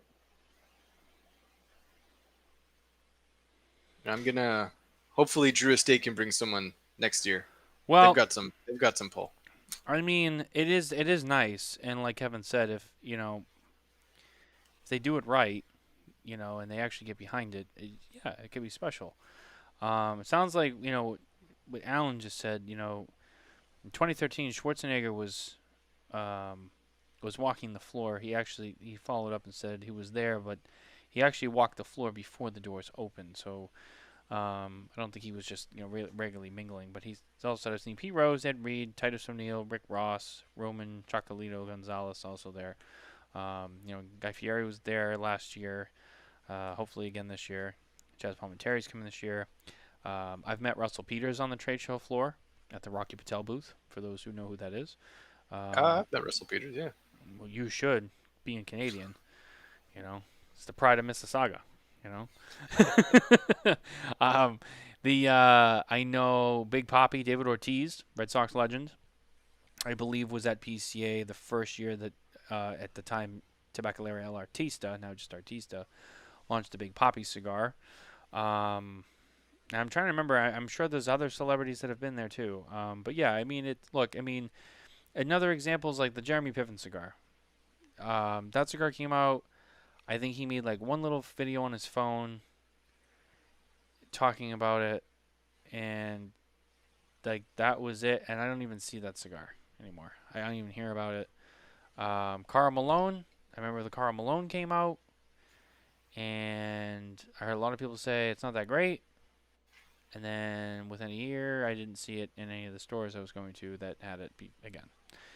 And that was kind of where I had mentioned, about if it's a good product and they stand behind it and continue to push it, it works. But if they're just a flash in the pan, one time, one hit wonder, show up at one show and try to move it, I don't think it works. Yeah, and I think that's the problem. And I think that Espinosa went into it, like, hey, like, no, we're gonna do this. We're gonna make a great cigar. We're not just gonna like make something and just put your face on it and hope that people buy it. Like, we're gonna make a great cigar. And Guy Fieri actually got behind it and gave it the public recognition that it should, and that's why it's successful. And Dan had mentioned, well, that's a special case, and it is a special case, but I think we might disagree on why it's a special case. And I think the reason is it's a special case because he was one of the only ones that actually gave a shit, and the manufacturer actually gave a shit when they made the cigar. They weren't just banking the people would just buy it because it had his name on it. They're like, well, I mean, it has to be good. So they made a great cigar. And then they got a guy who was willing to put in the time for it. And so now together, it's a success. And, we will see if that continues with all the celebrity collabs. Now, Kevin, you mentioned in the comments here, Metallica, DE. Do you think Drew Estate have the pull to get James Hetfield at the PCA? No, it would cost too much money. There is no way that they could spend that kind of money. I'm not saying too much money to get Metallica to play, but I'm just saying get James in the booth at PCA for a day. Like he shows up for 2 hours to sign autographs. Do you think they have the pull? I don't know. That's still. If they're on tour, no. Yeah. If they're on tour and have they be playing the date like here or in LA or someplace where he's close and it's not that big of a deal to fly him in and do it, maybe. Okay. But I don't think you would actually be able to get somebody like that to just show for the show. I mean, you gotta remember too, like Metallica, in the '90s, young band, been around since been around 10 years or so. Okay, the 2000s. Metallica's getting to that point now where they've been around so long and they're still so relevant and they're still so popular that they're kind of becoming like that like Rolling Stone status, or like where they're really big now, and bigger than they were even 10, 15 years ago. And not that Guy Fieri is not a big deal, but I mean, Metallica, man. I mean, I mean, that's a big deal. Entirely next level. I mean, Yeah. I mean, that goes back, guys my age, we were kids when they came out, and they were massive, and they're still popular. And now they're actually starting to attract a younger audience again. So I mean, that's a whole next level. I mean, from the celebrity standpoint, Guy Fieri being involved in the cigar world is, it's next level. Nobody's done anything like it that has been as successful as it is. So, I just want to let Garrett Robinson know I have a lineup of Robustos that I'm going to smoke tonight. But anyway, Kevin, keep going. No, I'm seeing these comments going across the screen, and it's hard to talk and not laugh. I know there's a lot of good comments here. Oh man, yeah, you missed on that, Garrett. I did call you out for I don't know my pronunciation. But I think it would be massive. I think it would really. I think something like that, getting James onto the show floor, would entice a lot of people to come to the trade show. Whether, again, like you said, that converts into sales, and like I said, it'd be an absolutely massive way for DE to come back to the trade show with featuring James. Like, dude, I don't know. I'm just saying. I'll give you this. If any company could get somebody like James Hetfield to the PCA trade show, it's Drew Estate. Exactly. But will they actually get that done? I don't know. It's going to be tough. It's very tough, for sure. But if anyone could do it, it would be them. And it would be like JD there too, being like, we got James Hetfield. All doing their thing with DJ Eli in the booth. Like, yeah, like that's the place, for sure. But actually making it happen is another story. What'd you say? You think the booth is loud now? Imagine if Metallica was there. Yeah. That would be worth it though. That would be worth it though. I mean, I would just say fuck the show. I'm gonna watch that. I mean, I'm sorry. Yeah. I mean, who wouldn't? Well, let's how about a cigar check-in? I finished my cigar. I don't know if you guys are still. Look at Mitchell running this show tonight. This is fucking great. I feel like I'm not. This is cool. Mitchell's like asking all the. I know Mitchell's asking all the questions. I'm focusing. I'm not here to boss me around. Yeah, Coop's not here to like push me around and be like, well, as far as that goes, that's for Garrett. But I get more time to read. There's a lot of comments tonight, so I'm getting. Yeah, you're busy reading comments. I got a lot going on.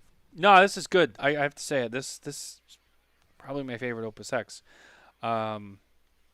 This was really, really good for a cigar that I see regularly go for. I don't know. I actually don't know what the MSRP on this cigar is because I don't believe that it's actually available in the U.S. So I regularly see it with the people who do sell it around $200 a cigar. But I don't know what the actual like MSRP is. So, but it's a great cigar. It's good. It's probably one of the best Opus X's I've ever smoked.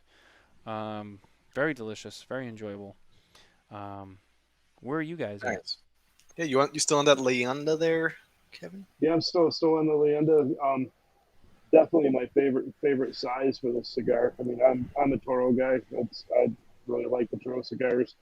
I mean, right now it's like it's there's a lot of like saltiness and nuttiness in it right now towards the end, and it's not super strong. So nice medium, maybe medium full, and just Nice, full flavor. nice. Yeah, my Bass Reeves, I ripped through it pretty quick. I got to about this point, and then, I don't know, it got a little muddled on me. So I thought I'd just rest it down and lay her down for the night. And I decided to light up another cigar we've reviewed this year, Oh yes. the Black Diamond, Diamond I, Ground Black I Diamond. forget. Would you score that? Go on to smokintabacco.com and find out. That's the right answer. This kid pays attention. It's a fun review. I did give it a very nice score. I thought the reblend on this was very nice. The construction on all these I've ever smoked is just superb. Great draw, great ash, great burn line, and yeah, I've enjoyed every single one I've smoked. So, um, great cigar, great cigar. Well, ladies and gents, where are we at for time here? Oh, okay. Wow, that show is going quick. Sorry, I forget where we were at before that. Oh yeah, we're talking about Metallica. Yeah, I mean, you know, time will tell, but we'll see if it happens. It would be cool though. I mean, Drew Estate is going to come back next year, so maybe I don't know. Maybe they come back with a little flash in the pan. Who knows? We had a question earlier that I did want to go back to, and because some people didn't get to hear. It was actually from Kevin O'Connor. And any new cigars that will be coming out soon that you guys are looking forward to. I don't think that specifically we got into what's coming out, but I don't think we got into what we personally really want to try. And I'm going to defer to you, gentlemen, because I'm in charge, and I say that you guys go first, so that I can think about my answer a little bit, because there is a lot that I want to try, and I don't know how I want to prioritize. So, with that, Mitchell, you're the one that probably has to try the most because you don't have the most access to stuff, so I'll let you go first. Yeah, I'd say the top three things, like obviously, we've already mentioned Macalif Black. I haven't tried it yet. I really want to get my hands on that. I'm sure I'm going to smoke that on the at the trade show. Well, that we can make happen. Yeah.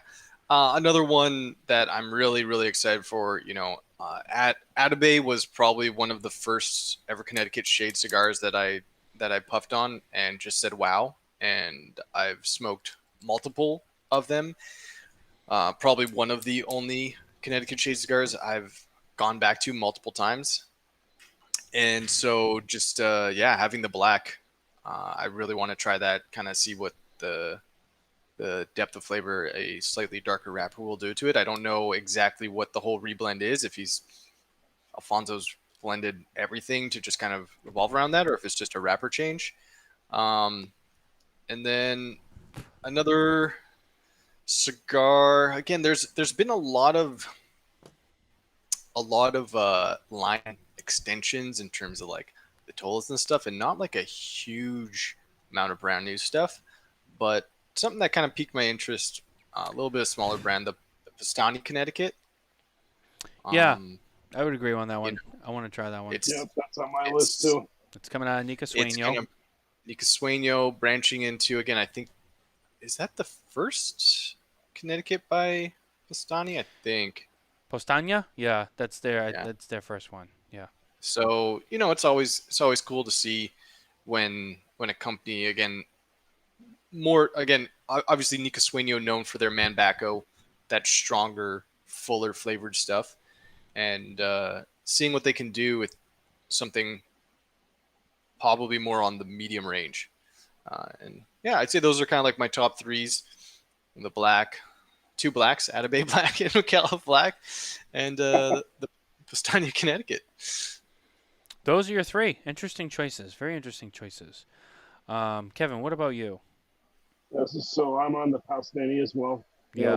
That one's actually one of my three. The other one is the new Freyatego Specialis. I'm actually looking forward to trying that. Yeah, that's a Lancero. Yep. that's going to be good. I'm kind of like I'm a nerd. I like Honduran wrappers, so it's like I'm kind of a Honduran tobacco nerd, and that's actually going to be an interesting experience. I think I'm really looking forward to trying that one. It sounds delicious. Yeah, 6 1/4 by 38. Honduran grown wrapper over Dominican binder and fillers from the Dominican and Nicaragua. Yeah. Oh yeah. And then Nice. the other one that actually has my interest peaked is the new one from Luciano. The now I just totally forgot what it's called. It's what is it called? The Istanbul. Yeah, I have it right here. That cigar sounds very interesting. I know, like traveling through Germany a few years ago and getting to try some stuff over there that haven't gotten to try here. It's going to be interesting having that influence just to see what the cigar comes out like, and if it isn't truly something really different. Yeah, and the presentation, the packaging looks amazing, and you can head over to smokintabacco.com to see it. It's in our Cigar Industry News. It's also under our PCA 2023, coverage tab at the top. The box is just this really like, I don't want to. The first word that comes to mind is formal, but I don't know if I like that. It's very nice. It looks very Elegant. elegant, colonial-like. It's classic. The band on the cigar is really cool. It almost has like this postage stamp vibe to it, with the little just a little curvature and the little ripples over the edges, and it's just very nice. It's a very elegant presentation. Something a little bit different than what I think we would. I mean, not too different, but just different in his portfolio. I mean, the Maria Lucia was pretty nice too, the way that was packaged and the banded, and it looked very nice. But I mean, this is a very, very clean, classic look, and I would say that's definitely on my list. I mean, Luciano's cigars have never really been a letdown for me either. That's just another brand where, they're pretty consistent among their releases. So yeah, that's definitely one that's a must try. I mean, Maria Lucia was one that we heard a lot about last year. And that was a great cigar, and this has that potential. So definitely excited to see how much that one lives up to it. I'm excited for Crown Heads. Kind of, well, they're not really the same, but kind of on that same train of thought, I guess. Previously, Crown Heads comes to mind. I know that they have their PCA exclusive. They got a Le Patissier, I believe it's a Bellicoso coming out. Which I'd love to try. I like that size, and I liked that cigar in larger formats, so I'm looking forward to try that. They're also, I believe, are they also launching the Osgener family cigars? Is it the red one? What do they call that one? The pie. You're gonna ask such hard questions. I know. I'm sorry, but that's my job. It's what they pay me for. I don't think Ozgeners made any official releases that they're saying they're going to be showing anything new. I didn't think so, but then I thought that was a cigar that they were doing, and it was coming out at the show. Is it the pie something? The one they said is going to taste like the color red. I thought that was coming out at the show. Well, the pie, the name I can't pronounce, that came out last year. Pie synesthesia. It did come out last year? Yeah. But they might be expanding on the line, and it might have been teased. I thought I heard something about it. I still haven't had that cigar, but I thought it wasn't out. I don't know why I thought it wasn't out yet, but that was just a fuck up on my part. Yeah, I don't know. Disregard that then. Forget that. They had the Aromas that shipped in March, but here's the cigar that Coop's smoking. Cavalier Geneva is adding the Inner Circle Domaine Rogue, which is going to come out at PCA this year. We saw the first iteration of the Inner Circle last year, and I smoked that cigar, and I thought it was pretty good. Something a little bit different. I think it was the first cigar that didn't have the gold diamond on it that Cavalier is, predominantly known for. But it was a good cigar. Looks like they're expanding on that blend this year by adding something new. Another brand that, smaller brand, but they're very consistent with a lot of the stuff they've done. I've pretty much always enjoyed what they have, so I'm very excited to see how this one stacks up to everything else. Oh, here's another one. Don Durateo. Don Durateo is adding a new cigar this year. That's right. Don Durateo, a brand that maybe you just heard of because the wonderful Garrett Robinson has been bringing some life to it. They are bringing a new cigar to the trade show called Salt of the Earth. Sorry, another yawn. I'm sorry, guys. I don't know what's wrong with me. I had no yawning going into the show, and then I finally sat down, and that was it. Yeah, Kevin and I are just that boring. No, it's just I've just been going at it all day. Yeah, they're bringing the Salt of the Earth to the trade show, which I believe will be in 2 different formats. It will. Sorry, I'm trying to find this. Yes, the Salt of the Earth line represents a significant milestone for Don Durateo, as it showcases the brand's commitment to crafting exquisite cigars and embodying the. The collection will introduce 2 remarkable blends, each carrying its own distinct personality and character. Garrett's the grammar police, and he represents this brand, so I know I'm going to hear it later. The Piedra Viva Livingstone and the Piedra Angular Cornerstone. So they will have 2 new cigars at the trade show this year as well. Interested to try. Don Durateo is still a newer brand for me, and I think a lot of people. So still trying to kind of get to know that brand a little bit more, and excited to see kind of what their next iteration is like. I know that I think Garrett said they have a new booth or something this year. Well, they're claiming. Oh no, that's right. No, that's right, Mitchell. Don't you remember? He was real cocky, and he was like, "We're gonna have the best booth at the trade show." And I was like, "Oh shit, okay." Booth at the trade show. Do you remember that? That's what they've already claimed. He said that. He's claimed it. He Yeah, did say it. He did say that. That's right. I forgot about that. So, yeah, there's a lot of hype on Don Durateo because, as Garrett Robinson, Vice President of Sales, has said, "Yeah, we're gonna have the best booth at the trade show. We're gonna win the booth award." Oh, okay. We'll see. Maybe they're gonna have Radio XX during the length of the show. No, they're not in town. I already asked them. I texted Ben Carey. I'm like, "You guys playing like this week?" And he's like, "Nah." I'm like, "Damn it." It's like shit. I was getting ready.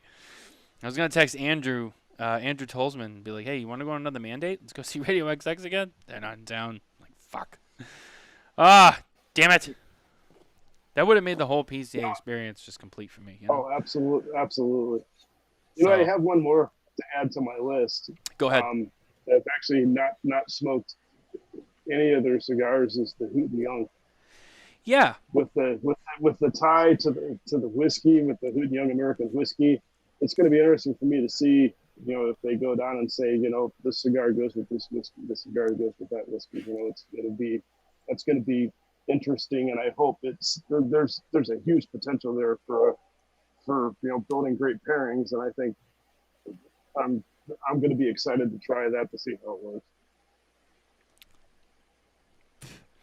Yeah, that is another brand that kind of, for me, just came out of nowhere. And I know they're exhibiting, and we're not going to get too much into inside baseball here, but I will say this. Since the whole team is present here tonight, one of the things about how we're covering the trade show this year is there's going to be 4 of us, and we'll be split up, so a lot more ground to cover, more spread around. Much different than what we've done in years past. But each group has their own lists. So for any of the manufacturers watching, sorry, I don't know. It's like my 7th yawn tonight. So any of the manufacturers watching, you might see either me or you're going to see Kevin and Mitchell perusing the trade show floor. But I know Hooten and Young is on your guys' list, so I know you guys are going to head over there. I'm going to stop in if I have some time. Definitely check them out. But, I know you guys are going to be going over there and possibly doing some FaceTime with them, getting an interview and finding out kind of a little bit more about them. But, yeah, I know they kind of popped up this year. I know a lot of people hadn't really heard about them. And I know, PCA should be a big deal for them. People can actually kind of get over there and see more about them. They've gotten a little bit of little bit of attention. I think enough to get enough people to get over there to find out what they're all about, and just see what they got going on. So, interested to see what you guys come up with on that booth. You know what? I'm afraid people might not recognize me without my Benjamin Dakota Rogers shirt on. You know. Well, Smokin Tabacco uniform is mandatory. Okay, so the Benjamin Dakota Rogers can come with you, but it's gonna have to stay in the hotel room. You can put it on. I'll be wearing it on at the after party. Yeah, that's fine. You know, Mitchell, you told us that you were going to bring a suit to the trade show and you wanted to suit up after hours. And Kevin had already said, fuck that, I'm not wearing a suit.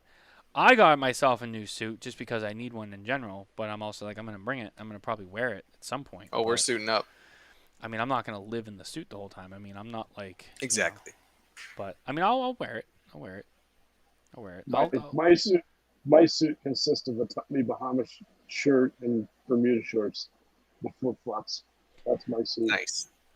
I mean, you wore a nice suit last year. I've seen you in a suit. Yeah. He's like, yeah.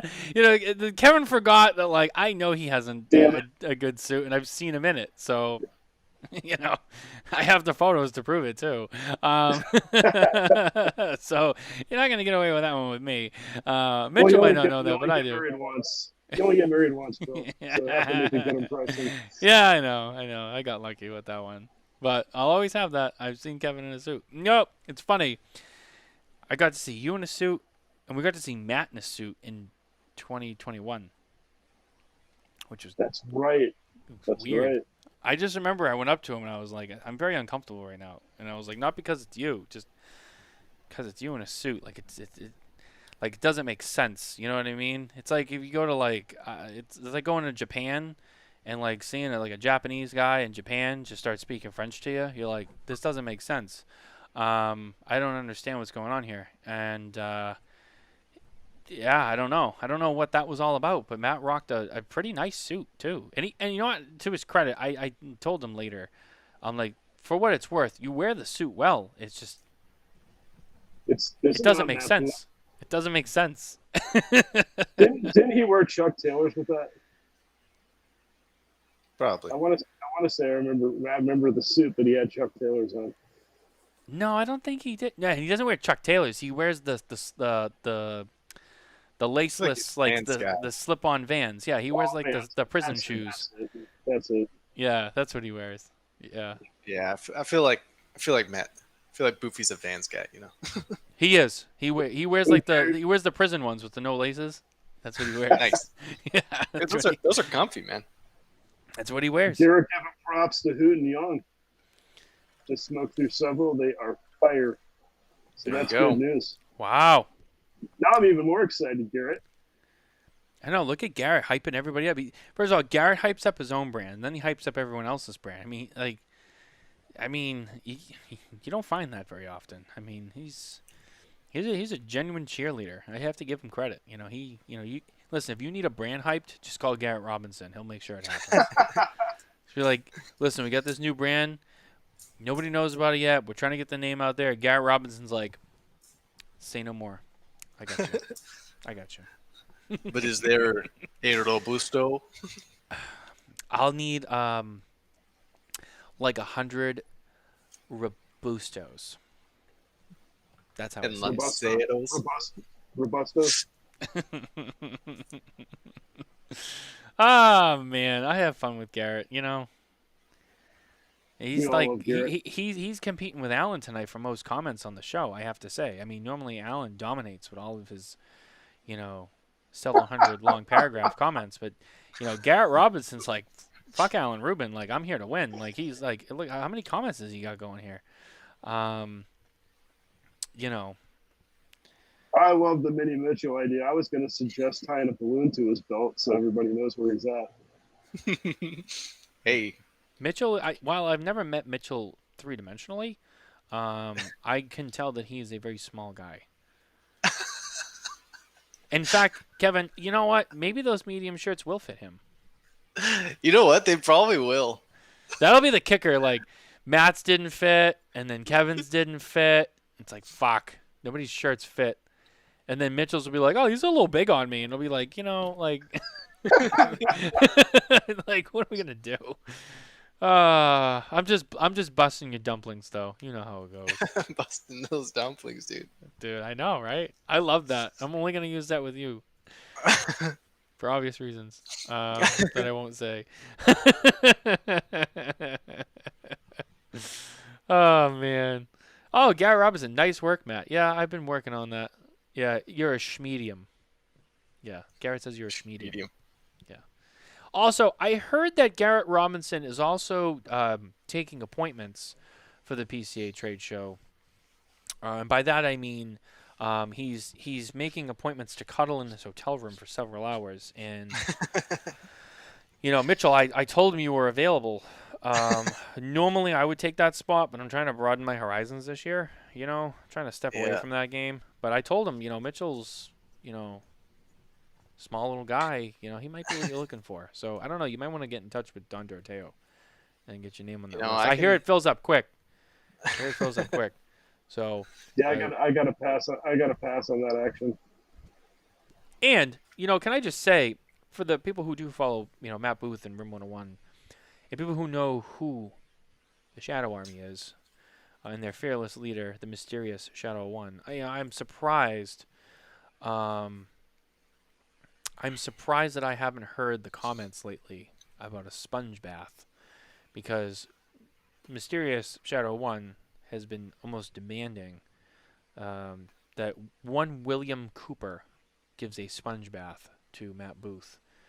I think it's the other way around, actually. Oh, is it? I think it's I'm pretty Matt sure. Booth No. giving William Cooper a sponge bath in a Speedo.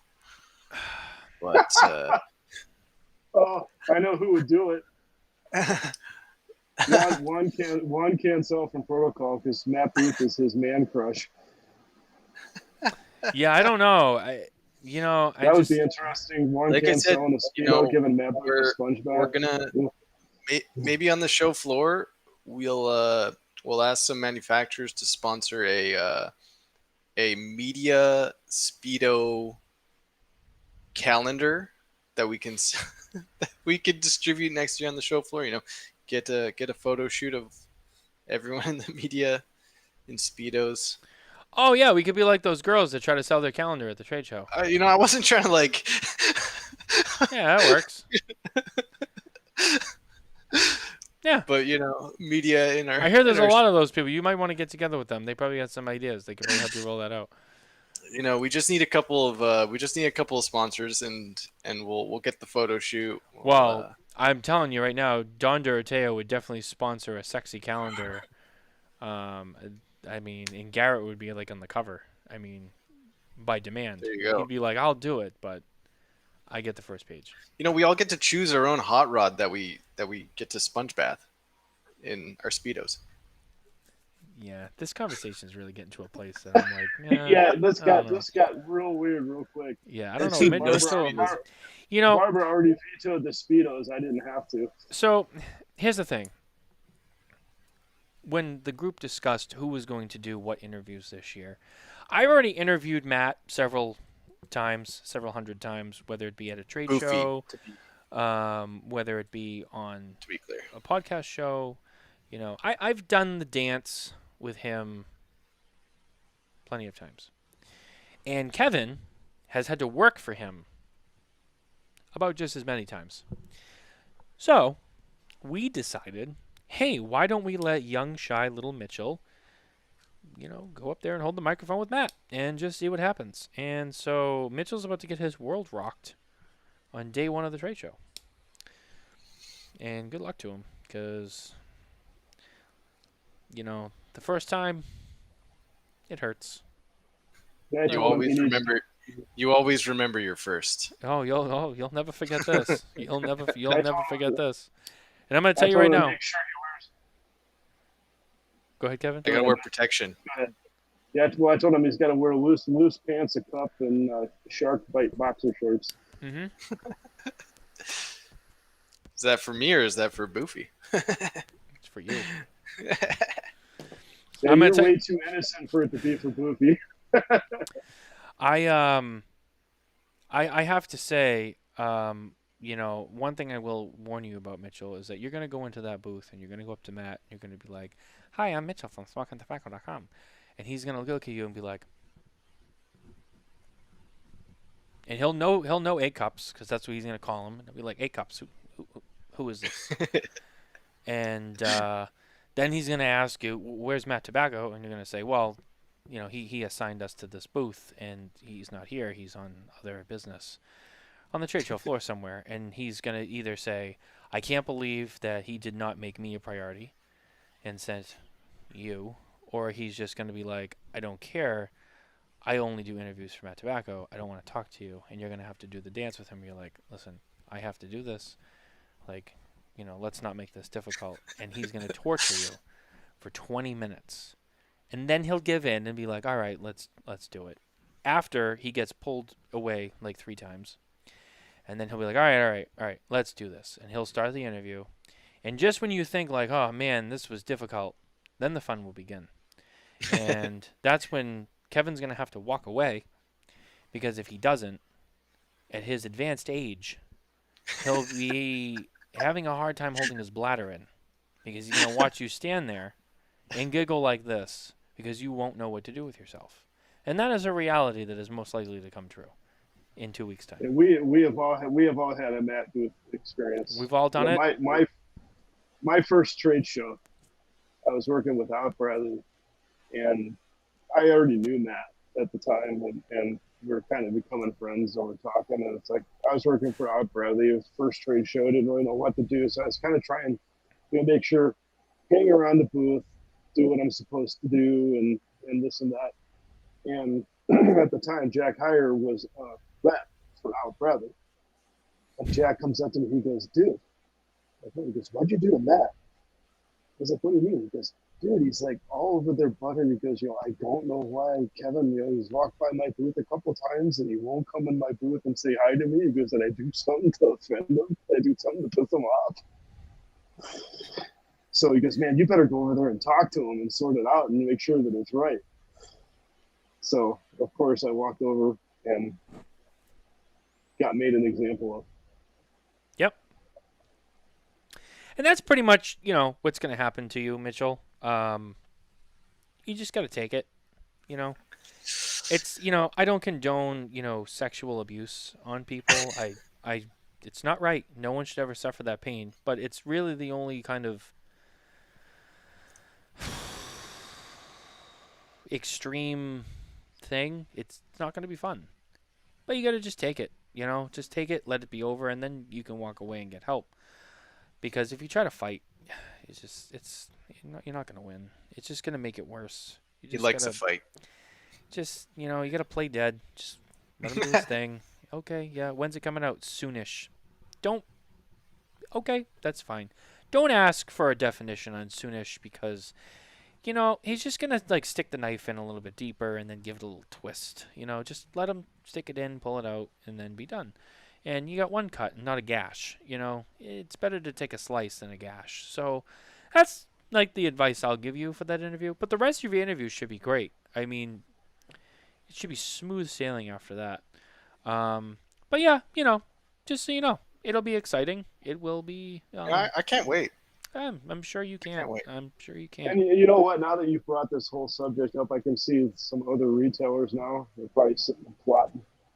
It's like, how can we abuse Mitch? How are we gonna fuck with Mitchell when he has to interview us now? Mitchell is gonna be thrown off after that interview. He's gonna go to Nick Perdomo, or I don't know who else is on your booth. That's kind of on your booth list. I don't know, but you're gonna go to somebody. You're Justin gonna go Andrews. Yeah, you're gonna Justin Andrews. You're gonna go to. I think you guys are going to Casada. You're gonna try to do an interview with Raquel or Manolo Casada, and you're just gonna be completely phased. What? Yeah. And you're gonna be. I'm still thinking about what just happened, and it's yeah, it's gonna rock your world for a whole day. But that's the beauty of it. We've all had to do it. It's like initiation. We all got to do it. But then once you do it, you're part of the club. It's like a secret society. Or people who have been bitten by a shark and survived. Like a community of shark attack survivors. You're like one of those people now. Well, not yet, but you will. I have to survive first. You soon will be. Oh yeah. Yeah, and then if you're really ballsy, You could be like Kevin and get Matt's face tattooed on your fucking leg and just be there all the time. True story. You'll see. Oh, you'll see. But anyway. That was another one. Yeah. Yeah, I don't know why you did that. The first time, well, it was a contest on social media, and basically, if you got a tattoo, if you got the tattoo on your leg, you got a year's supply of cigars. I forget. Did you win that? It was, yeah. Yeah. It was a trade off.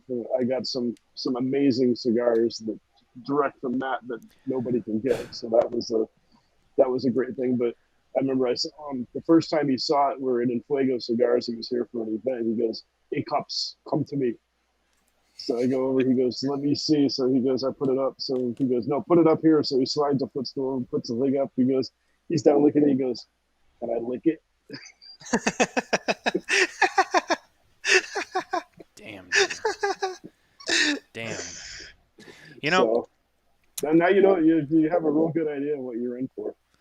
Now the only way that you can really survive is if you really know some really deep tricks to throw him off his game, and then you're in control, which is very difficult to do.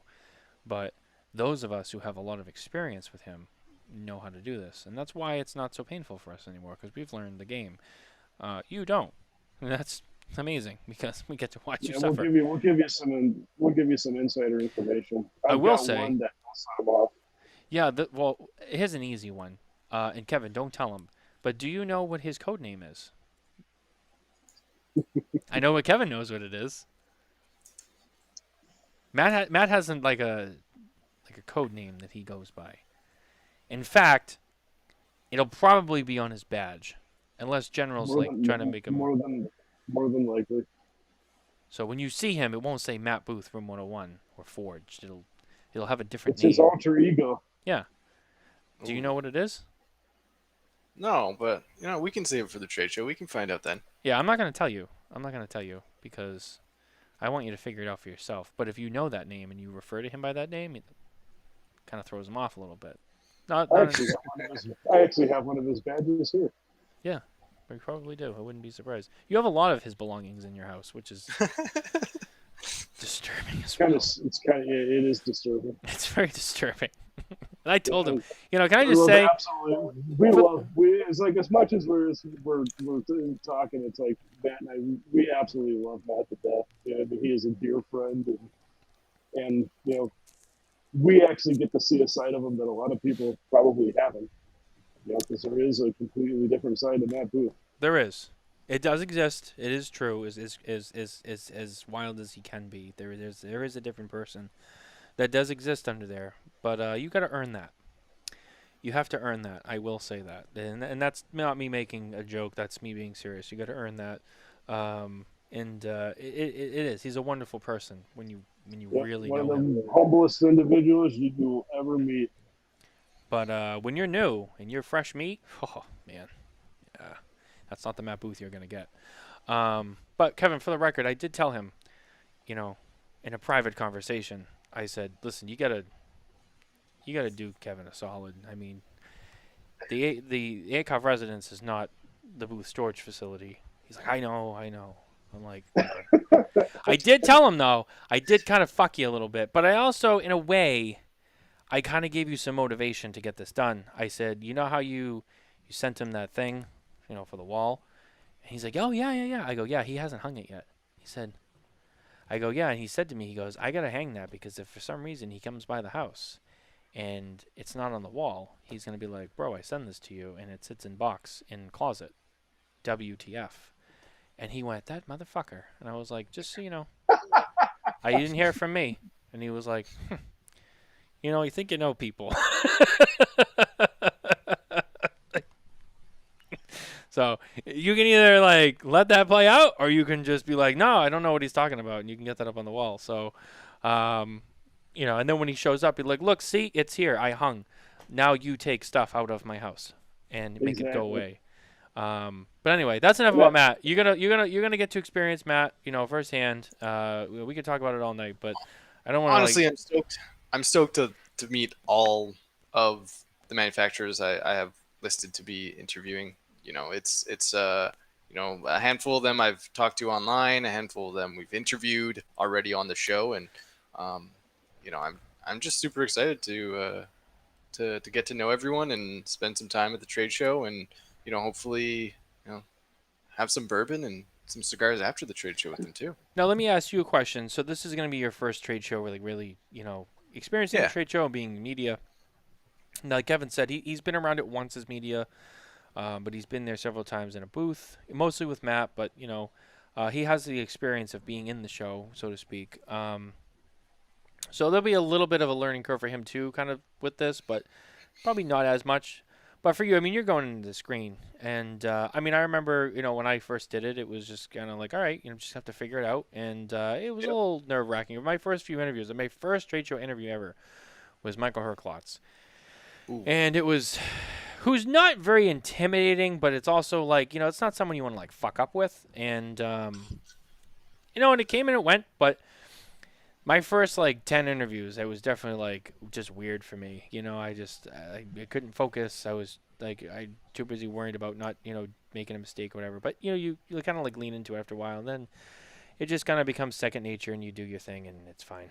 But are you nervous about attending the show and being an interviewer and doing stuff like that, or are you just pretty confident about it? We're kind of we're getting close. Just what's your mental state going into this? Just curious.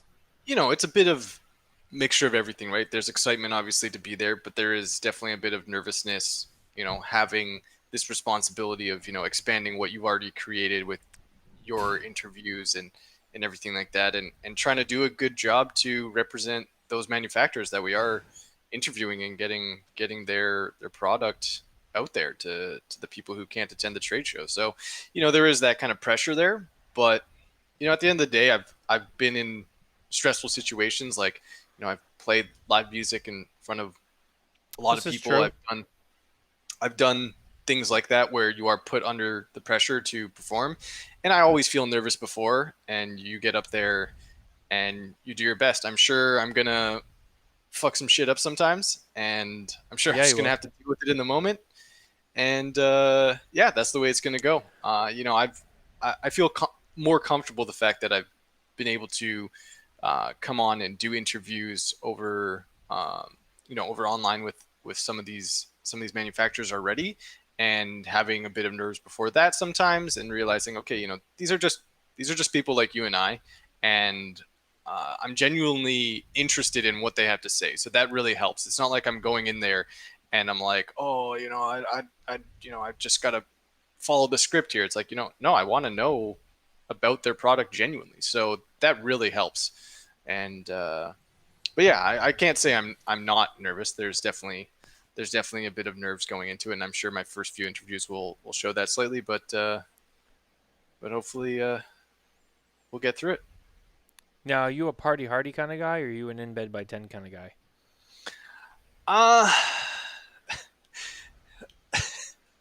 I've been known to party, but the question, Kevin, the thing we have to find out, and I know you're not really a late night guy, and that's fine, but so I'll have to probably find out and then tell you, but we'll find out exactly what that really means. Oh, I like to do 2 shots of tequila and woo, or I gotta drag him out of the casino because he's like, no, fuck you, man, fuck you. You know what I'm saying? Taking his shirt off like he's Bert Kreischer. I see that version of Mitch. I don't know. We'll find out. I don't know how wild he gets. I've been known to party, yeah, but what does that mean? So we'll find out. That reminds me of that movie, Hot Rod. Yeah. Cool beans. Like the party. Cool. I also like the party. Cool beans. Cool. My name is Rod. I like the party. My name's Rod. I like the party. Or super bad. How old are you? Old enough. Old enough for what? to party. How much you want to bet? So Mitchell's got a young face. He's kind of a young, smaller fellow. He's a year older than me, but he's he looks young. He looks way younger. How much you want to bet in the span of the days that we're in town?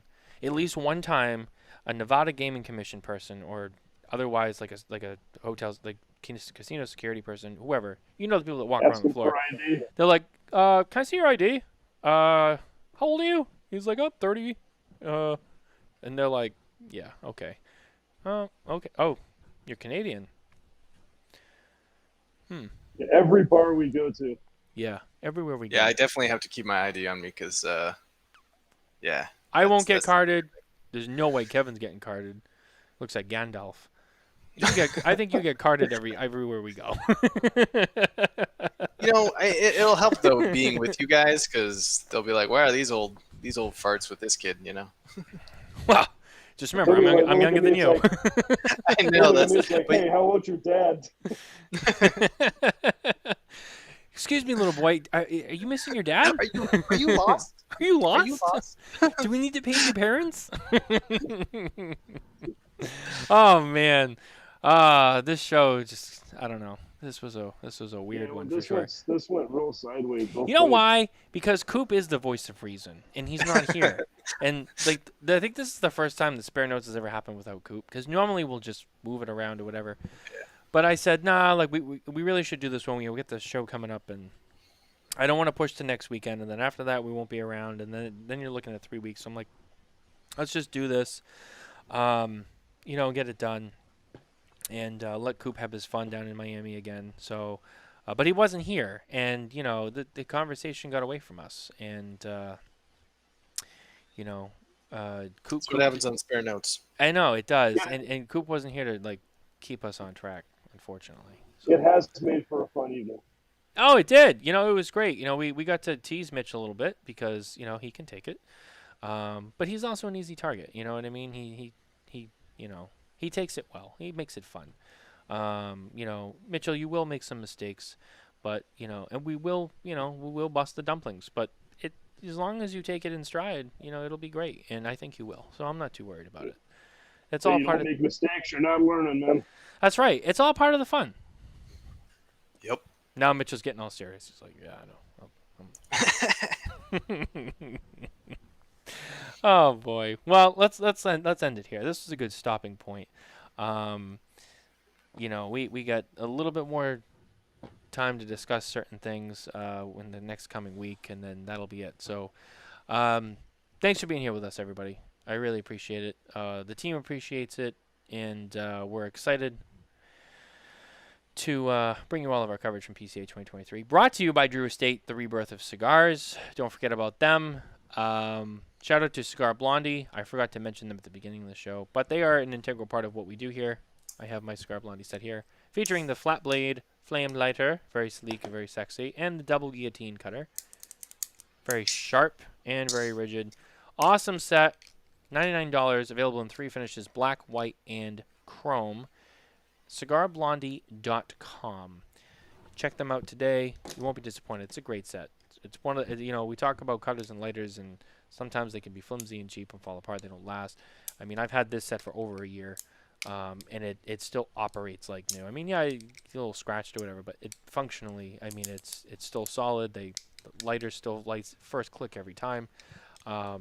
Just nothing but the best. Seriously, check. Like I said, every time. This cutter is so smooth. Yeah. So smooth. And that's not BS, really. I mean, we use a lot of accessories. There's only like 3 cutters in the world that like I have that I use regularly, that I've had for a long time, because they're the only cutters that I actually I trust. Cigar Blondie, which I have, and I know they're a sponsor, and I gotta say it, but it's true. The other one that I usually have on me too is the Cigar XO cutter. I've had this cutter for 5 years. This is the same one I bought 5 years ago, and it's traveled with me all over the world. It's cut probably thousands of cigars, and it still cuts them clean every time. Same thing with the Cigar Blondie cutter, and the only other one that I don't use often, just because it's not an everyday cutter, but it's awesome, is my SD DuPont cutter. And that's it. I mean, we've used a lot, and there's some good ones out there, but I mean, these ones just really stand the test of time. So definitely check them out. Give them a shot. I don't think one thing we'd ever mentioned about Cigar Blondie is they have that smart packaging. They have that NFC technology, so actually when you get the box, you can hold your phone near it, and the website will pop up with information about it and some other cool stuff that some manufacturers are starting to roll out with. They have it. It's kind of cool if you're into that, so definitely check them out. Don't forget to like and subscribe on our YouTube channel and everywhere podcasts can be found, as well as follow us on all of our social media platforms, all the major ones. We're on there. And as always, you can visit smokintabacco.com today for more news, cigar and product reviews, and other updates from the cigar industry, including our upcoming 2023 PCA trade show coverage brought to you by Drew Estate. We will see you on Wednesday night, and then after that, we'll see you the following Wednesday night with Lito Gomez Jr. We don't have a guest next week, I don't think, so we're going to do something different. But followed by Lito Gomez Jr., and then we'll be at the trade show. So we got a couple more shows, and then we're going to take the week off. Actually, no, we're not, because I think we all get back that next Wednesday, so I think we still could do a show. So I think we have somebody scheduled. So actually, no, there is no week off for the regular show. And then we'll do spare notes that weekend. So, yeah, no missed shows, actually. Normally we have to miss a show, but actually, no, there is no missed show this year. So, no, we're just going to keep on rolling straight. So, just don't forget to like and subscribe so you don't miss those shows, and we'll see you next week. Take care, everybody.